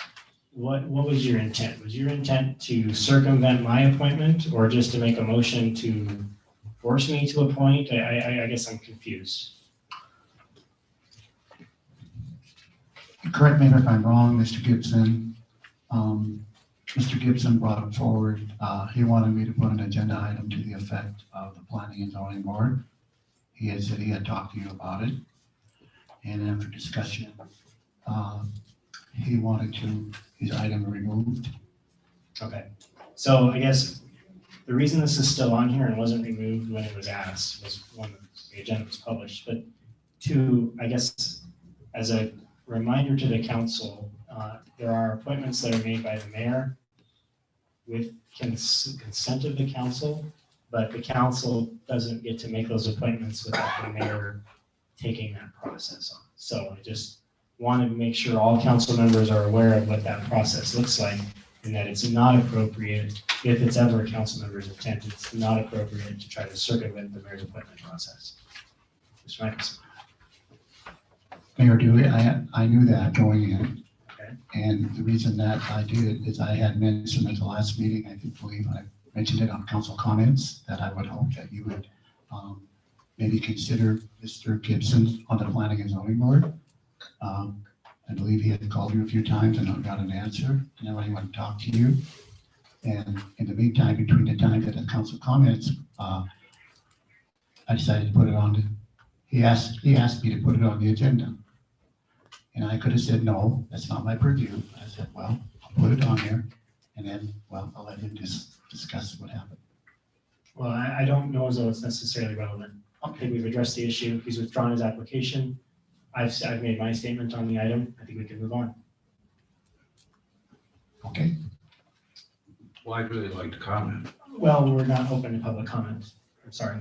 It's on the agenda, so you're gonna open to public comment? No, because there's no decision before the board tonight. So we'll move Well, I'm on. really confused because I withdrew my application. You didn't take it off the agenda. So I don't even know why it's a discussion. Right, and I just told you why I left it on the agenda, and we just addressed that, and so we're moving on. The next item is discussion decision on the installation of speed warning sign on the 300 block of Park Avenue. Just real quick, let me just introduce this item real quick, and the rest of these. The rest of these items should be rapid fire. What we did in light of Mr. Owens's analysis of municipal code and state law regarding traffic control signs, and Mr. Michelson's adamance that this be addressed by council, we are proposing, first off, a number of these I think the first 3 of these sign issues are being proposed in advance of the signs being placed. The rest of them date back to either as recently as last week, as far back as 2011, where we found signs that were placed that were not approved by the town council. So for consistency's sake and to make sure we do it right in retrospect, we added these to the agenda so that they were ratified and done appropriately. In that conversation, it's a recommendation, the attorney and I, that the municipal code be clarified because it's pretty silent on how signs are placed. So that could be something we discuss later down the road. So that you have an installation of a speed warning sign on the 300 block of Mr. Michelson. Also, in my discussion with Mr. Owens, and I'll throw that out there now, he wanted to make, did he mention to you, Brandon, about creating a signboard? No, he and I discussed other boards in the community and whether or not a board like that existed in our community, but he did not suggest that one be created. He thought I should bring forward a proposal to the council to create a signboard.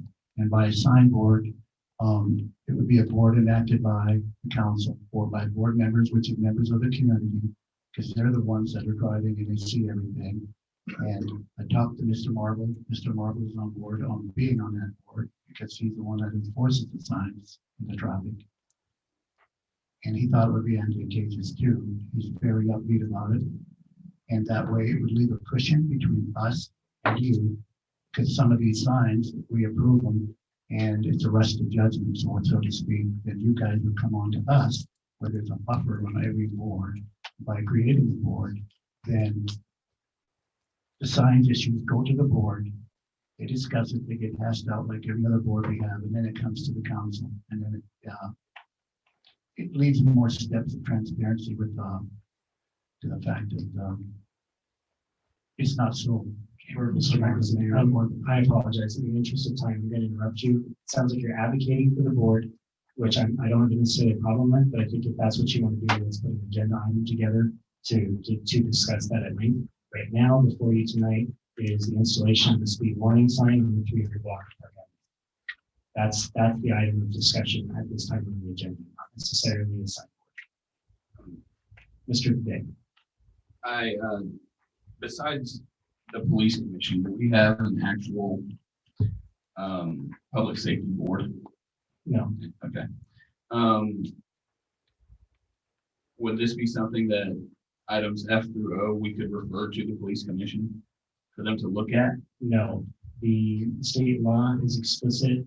Unless otherwise stated in ordinance, it is the council's decision to authorize these traffic control devices. So if you don't want to authorize the traffic control devices, then you need to change your ordinance so that someone else does. But for tonight, the power is solely in your guys' lives. I'm just curious why this hasn't been addressed over the last 9 years that you were able to dig in and why we're addressing it right now. What was different over the last 9 years versus right now that we have to go through and approve all of these? Certainly, council hasn't approved every sign that's out in the town of Stevensville, correct? I concur with you. This came about because stop signs were placed to address a serious safety issue, a slew of complaints at 6th and College. The administration took the initiative to place those signs through consultation through Public Works and the Police Department. We did so, and then an uprising, if you will, came about from at least two members of the council expressing concern as that they were not involved in the decision-making process. So to why make- now, why now, I guess, is my question. Why are we doing this now? Why wasn't this addressed over the last 9 years? Where there was 2 different mayors that made these decisions and it was never addressed at that time. Why are we doing this now? I don't know.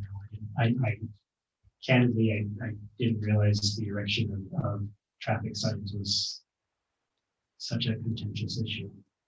I thought it was just something that the administration would undertake under advice of Public Works and the police department, who are the department heads and the experts in the traffic safety of our community.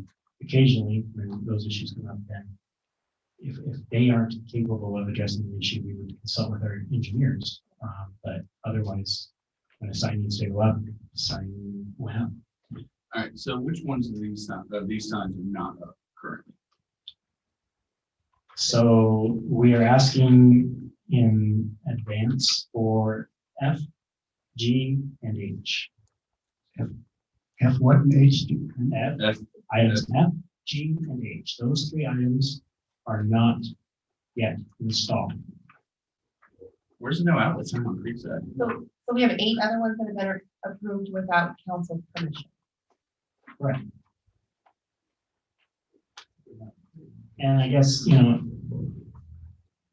if council wants to have a more broad discussion about traffic signs in this community, I'll place it on the next agenda or even on the CAL agenda. And we can really get into traffic signs and all of those things. The intent was to say we have signs that need to be installed in advance.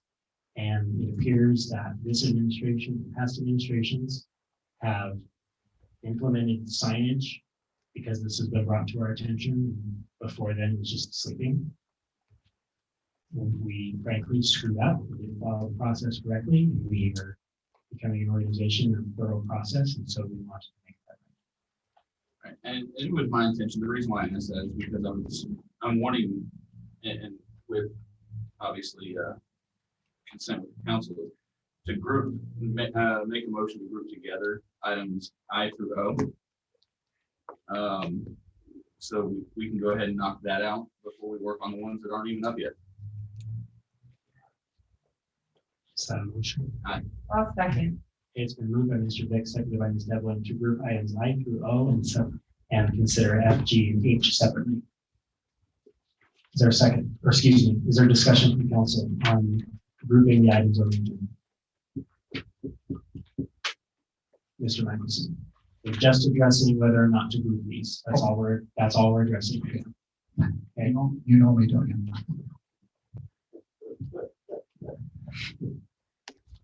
Any public comment on grouping the items on the agenda and that item alone? Okay. There's no one on the phone. With that, let's start after roll call. Councilmember Devlin. Aye. Councilmember Holcomb. Aye. Councilmember Michelson. Aye. Councilmember Vick. Aye. Okay, you have before you item F, discussion decision installing a speed warning sign on the 300 block of Park Avenue. I'll make a motion to approve. Is there a second? Second. Okay, it's been moved by Ms. Devlin, seconded by Mr. Michelson to approve the installation of the speed warning sign on 300 block of Park. Council discussion. Mr. Michelson. Do these speed warning signs require a traffic survey by Officer Marble?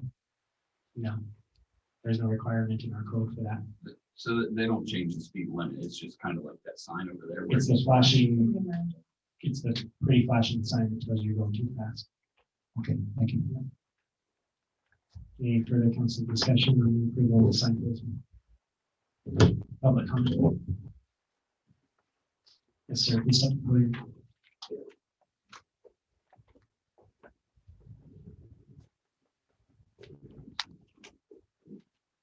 What is the cost of these warning signs? And are they in the budget? They are in the budget. It cost us right around $2,000. $2,000. That's ridiculous. Any further public comment? Okay. Hearing none, we'll do a roll call vote. Ms. Whitcomb. Councilmember Devlin, Aye. Councilmember Holcomb, No. Councilmember Michelson, May I ask a question first? Yes, The 300 block of park is up by the school. correct. It's the northern end of the school zone. I vote aye. and Councilmember Vic. Aye. Okay, motion passes 3-1. Next item on your agenda is discussion decision on the installation of the speed warning sign on the 600 block of Park Avenue. I make a motion to approve. Okay, moved by Ms. Devlin, seconded by Mr. Vick to approve the placement of the signs to the southern end of the school zone. Council discussion, same kind of sign, just so we're clear. Council discussion. Public comment. Mr. Malik. Just so I'm clear, each one of these signs is $2,000, That's correct. so maybe $8,000 by the night's over. Okay, any further public comment?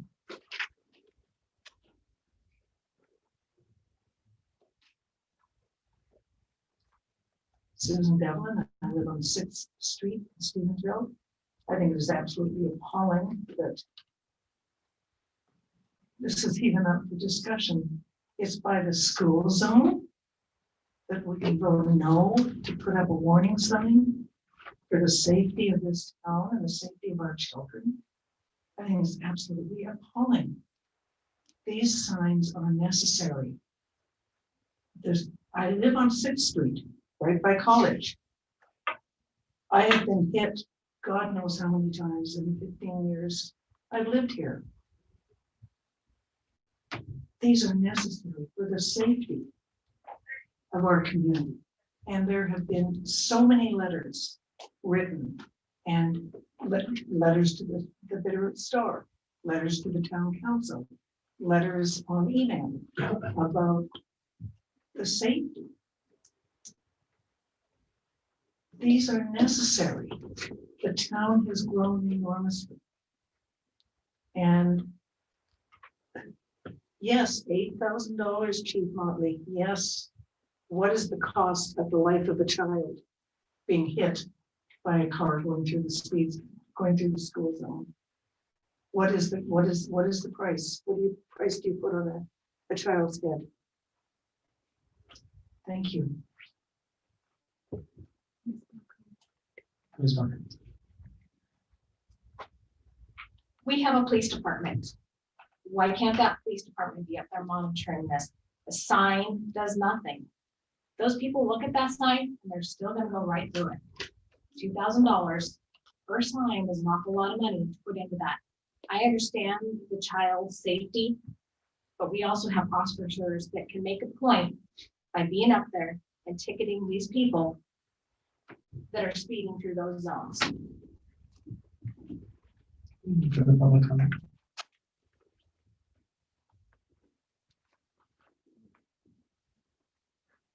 Sharon D., 225 Valley View Street. I do think the signs were necessary. They're a constant reminder. They're there 24 hours a day. When people are passing through, if you ever go through Lolo and you've been by one of those signs, been by that sign that flashes, and you're going too fast, I watch people slow down when that happens. I know they work, and I do think it's necessary. Any further public comment? Ms. Holcomb. I understand about the signs. I drive to Corvallis every morning and they have a sign every morning.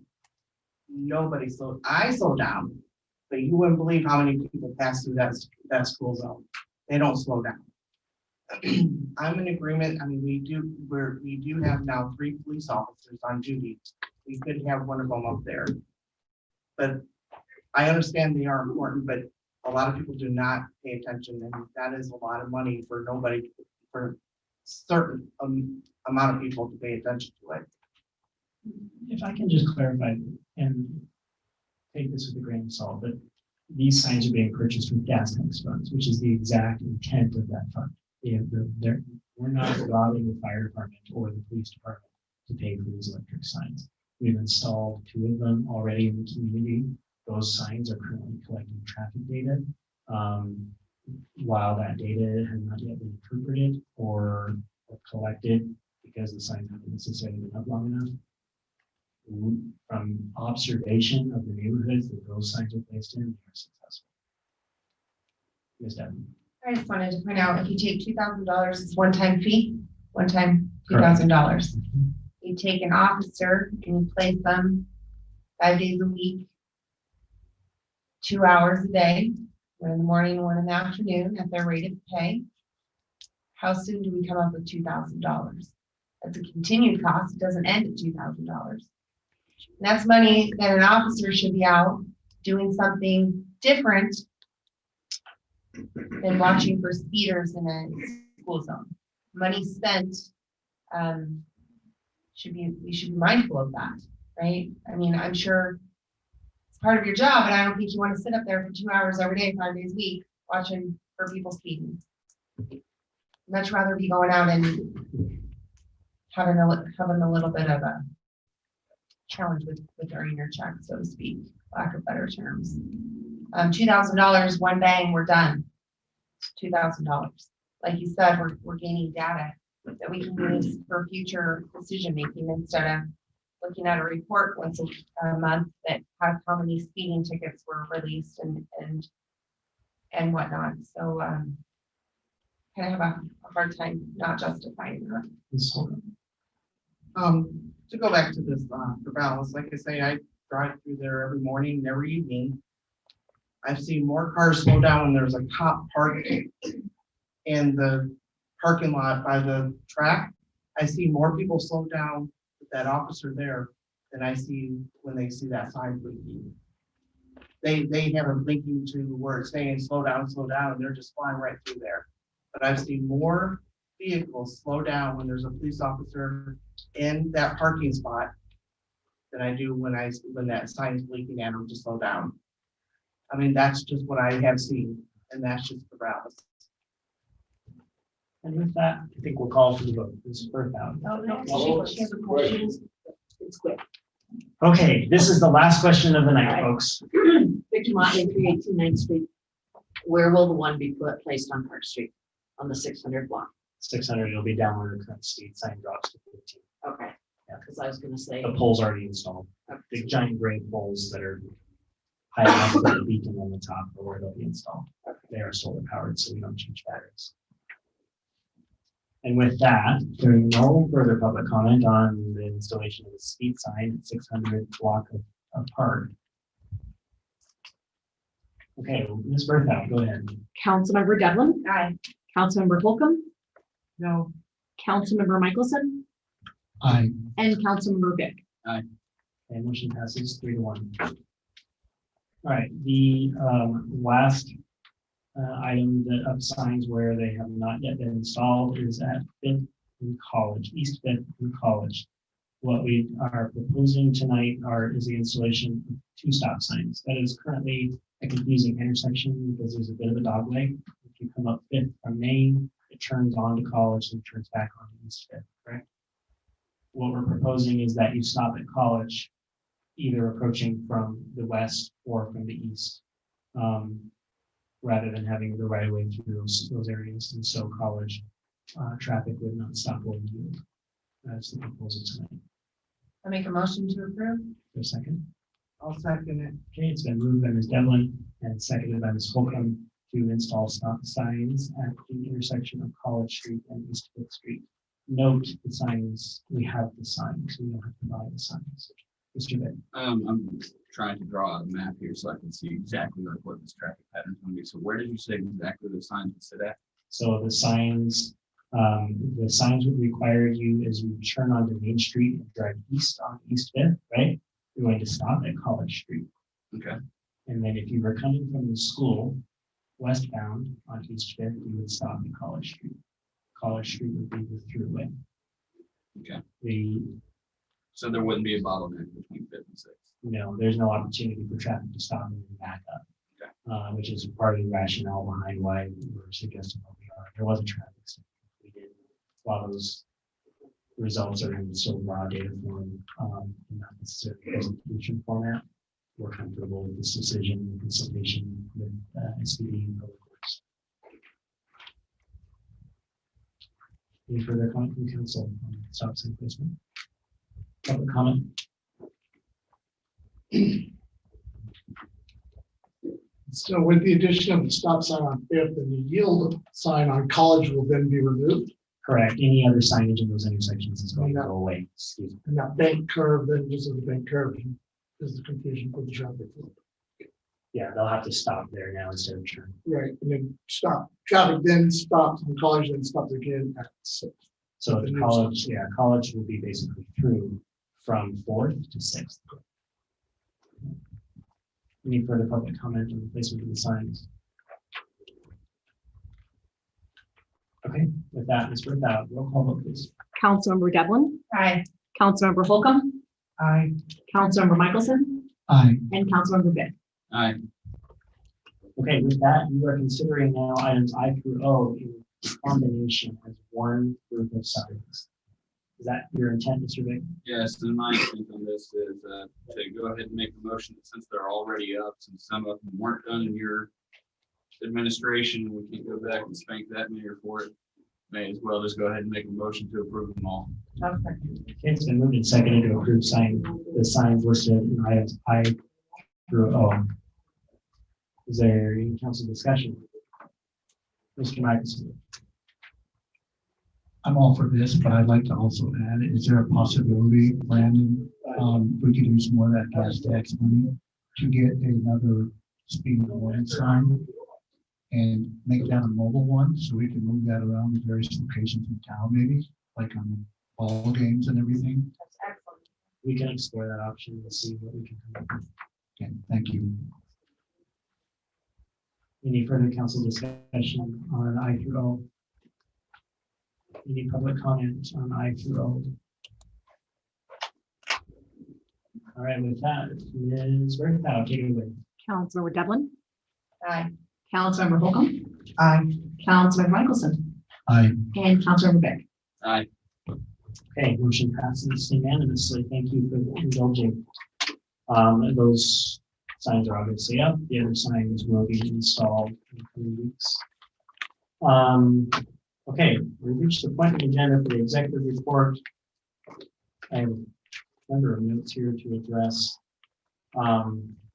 Real quickly, as I usually allow the department heads to make my load easier in terms of what I give you in the executive report. And they do that through their administrative reports to you. A note on administrative reports, the next packet is due out before the 1st of the month. Well, it's actually, excuse me, it's due on the 1st of the month. We have to publish a packet on the 1st of October for your October 8th council meeting. That's too close to month end, right? The month doesn't end until basically the 1st. So in order for them to compile their stats, this would be awful.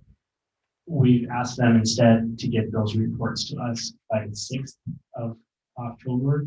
So we will have the agenda packet published with agenda items on it on, on the 1st.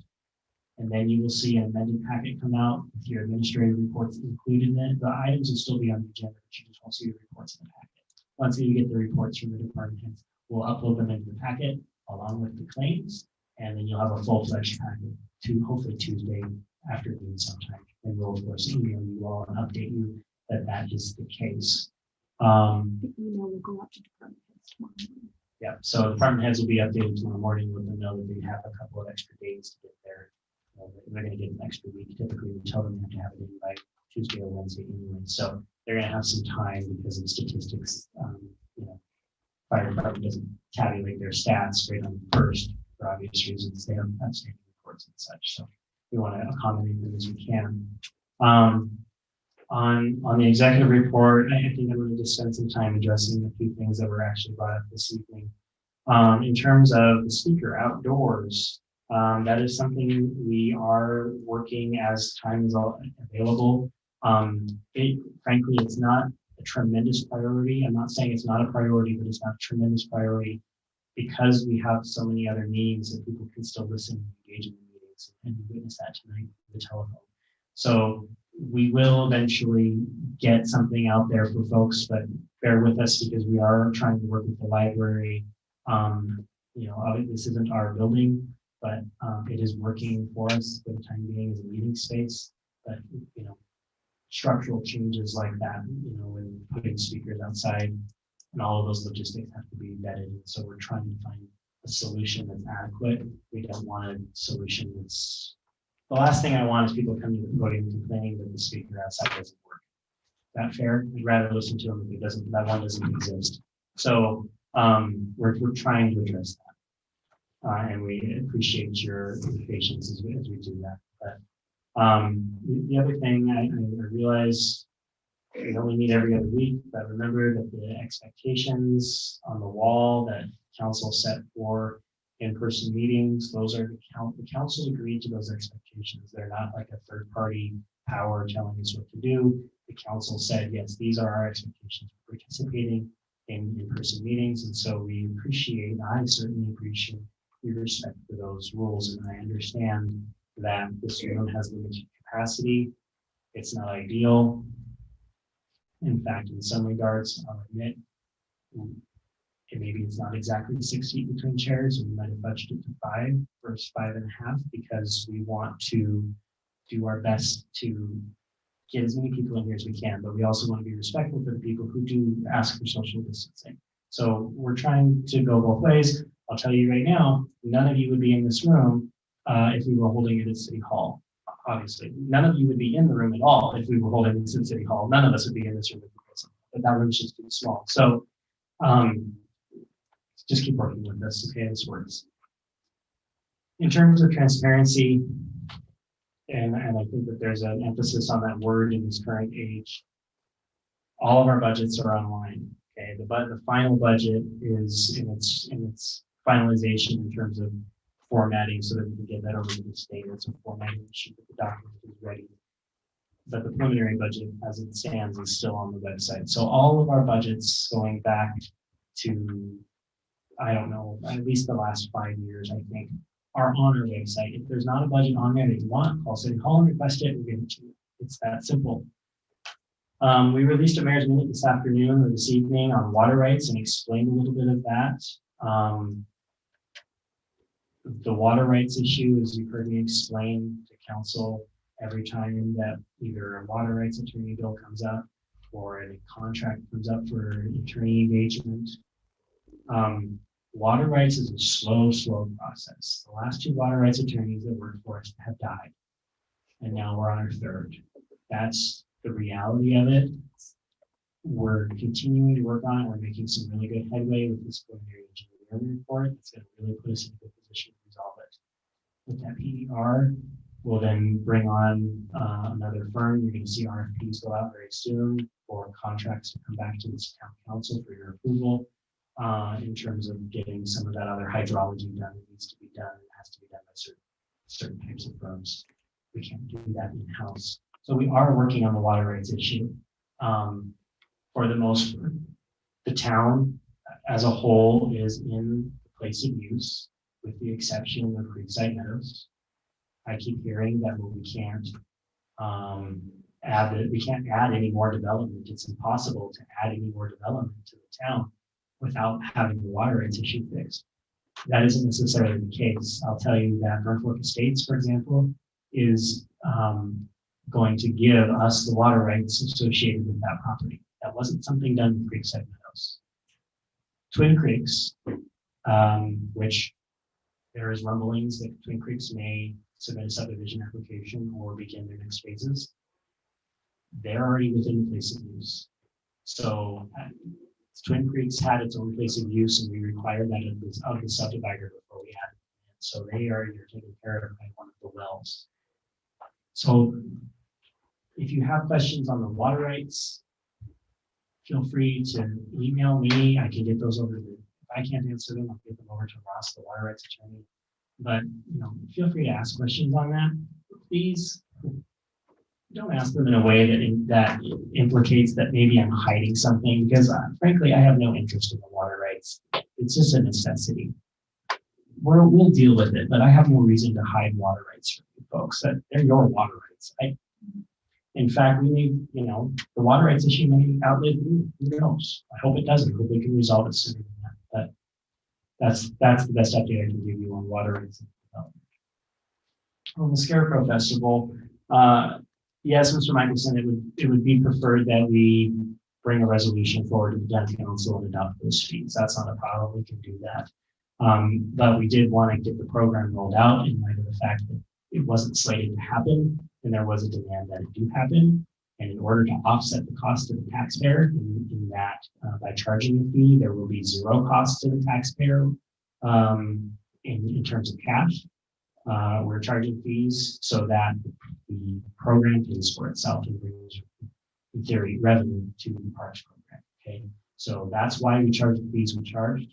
And simply so that the program breaks even. It wasn't slated as a parks program this year, but given coronavirus and the world being what it is, we wanted to still provide an arts and culture event, and that is the goal of Parks and Recreation.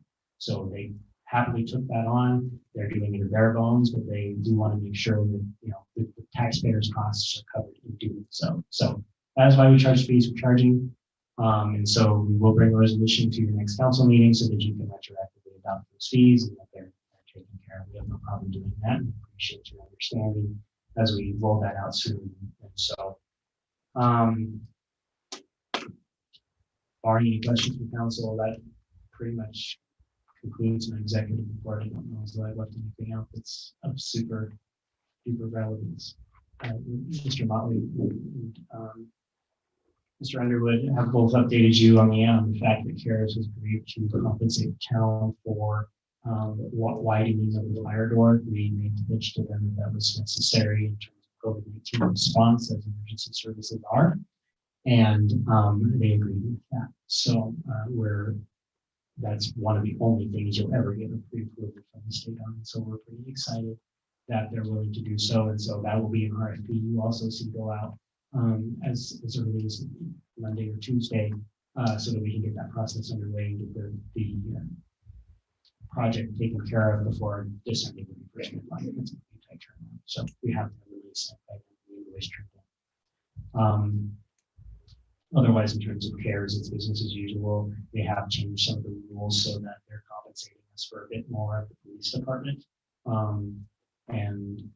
So we'll continue to update you. I know we promised you some transparency in terms of CARES, and that just continues to evolve. And as soon as we kind of get something ready to present to the town council on and the public on here's what the CARES Act looks like, here's how it affects the town, then they go and change it on us, and then we try to so we'll get something to you guys in thoughts. And the last thing, letters went out to those who had past due balances. We sent everyone an individual letter letting them know that they needed to have their balance paid full by October 1st in order to avoid overage charge. And we gave them resources in case they wanted to claim a coronavirus exemption through hardship. So we obviously had some publicity there in the newspaper through an article, and then we've sent letters to each account holder letting them know that they're behind on the bill. So we should see an uptick in payments over the next few days, and then we'll continue to work with those customers as we get closer to October 1st and figure out how we can get those folks set up. So we continue to work on it. Just a gentle reminder. All right, council comments.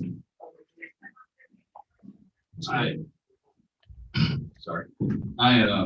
First off, I want to thank everyone that did see a post of mine on Facebook a couple months ago. A friend of mine who was in the hospital in Orlando for 2 months battling COVID. He finally woke up last week, was able to see his newborn son for the first time, who was born while he was in the hospital. Monday, he had to go through surgery, unfortunately lose all of his toes due to neuropathy because of the virus, and had to have another surgery yesterday, which he made it through. I just want to, myself and that family want to thank you for your thoughts and prayers on that. And there's differing opinions when it comes to this virus. Some people believe it's a pandemic. Some people believe it's a pandemic. Everyone on this council, the mayor, the current clerk, Robert knows, back in April. I deployed down to Kansas, Arizona, and I was there for 21 days. And I watched members of the Navajo Nation walk in one day, look like they were perfectly fine, find out that they've got coronavirus, only to be coming back the next day dead. There may be there's some misinformation going out there with a couple of things in it. Could numbers be inflated some? Yes. But this is a very real deadly virus. And I've seen it firsthand what it can and cannot do. Also, and going off the coronavirus track, I got a call yesterday from a gentleman that is concerned about a flagpole that was damaged in Valley Park. He would like to see if there's any way we can explore to get that replaced so that the American flag can fly over Valley Park again. I'll quickly address that. Replacement flagpole for Father Valley, replacement flagpoles for Town Hall, Veterans Park, and for Town Hall are all ordered and on a truck. So we're just patiently waiting their arrival. And I believe that the individual you're speaking to is spoke with the Parks Director today. Yeah, that's it. And that's everything I've got. Since I got this long microphone, and it's been a long time since I said it, make sure to have your pets spayed or neutered. Further council comments, Mr. Michelson? I'd like to say that I would like to concur with the gentleman back there in the cap that earlier was talking about the public's right to be able to participate in these meetings. I know we're limited here and the speaker outside, but as the leaves are falling, it's getting colder. Do we want our citizens out there in the cold, in the rain, in the snow, waiting to come in to speak their mind on whatever subject they want? This is their town. I think it would be relevant to be able to look at other options. And I would like to, Mr. Mayor, if you could again reach out to the superintendent like I did. He did tell me that it is open to town council meetings up there at the multi-purpose room. And if we could do that, they have all the capabilities of a Zoom, everything that we're doing here. There's room for 75 or more people, socially distanced. Why can't we do that? It's fair. Use it. I would ask that we could reach out and move up there, that we can all participate, not be out in the cold, not be out in the speaker. Because there's a big difference between being in here and being out there. I wouldn't want to be out there. It would only make me madder to come in here to speak. So with that, thank you. Ms. Holcomb. I just want to say thank you again to Robert. I said that in an email. Thank you for being able to help this town save some money. Did a great job. Ms. Stefan. So there's a lot of emotion that's going on in our town over recall. And the senses of it, no matter what side you're on, is we have to win the recall, right? And there's so much emphasis and so much emotion, so much hatred, so much anger in winning a recall. And I guess I'm asking everybody sitting here and everybody that's listening, think about what that means to you. What are you winning? What are you wanting to win? Because whether you win the recall in that our mayor stays or our mayor goes, you have to go home to your neighbors. You have to go home to your family. And we all still have to participate as one in this community. As it stands right now, if behaviors within our community do not stop and we do not come together, we do not choose to see differences, we do not choose to embrace one another for who we are, Stevensville as we know it, and that we preach and we claim that we love and we're willing to fight for, will no longer be. Behaviors in this community are killing Stevensville.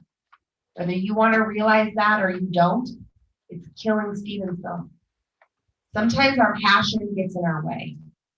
Sometimes our passion or beliefs, we end up stepping and running into ourselves and we get nowhere. We end up creating more destruction than we create benefits, right? We have to stop that. Be passionate about what you believe in, but remember that there's other people here too. This town isn't just about you and your opinion. It's about all of us. So yeah, voice it, but be careful because we're killing a really great thing. We're killing the very thing that we live here for. We're changing that. A recall isn't changing that. Our behavior is. So I just want you to think about, please, what are you winning? What are you winning? Stevensville will still be here, no matter what. And how is that going to look? Board reports? One of those only gives in that. With that, 9:15, we'll adjourn the meeting. Thanks, everyone.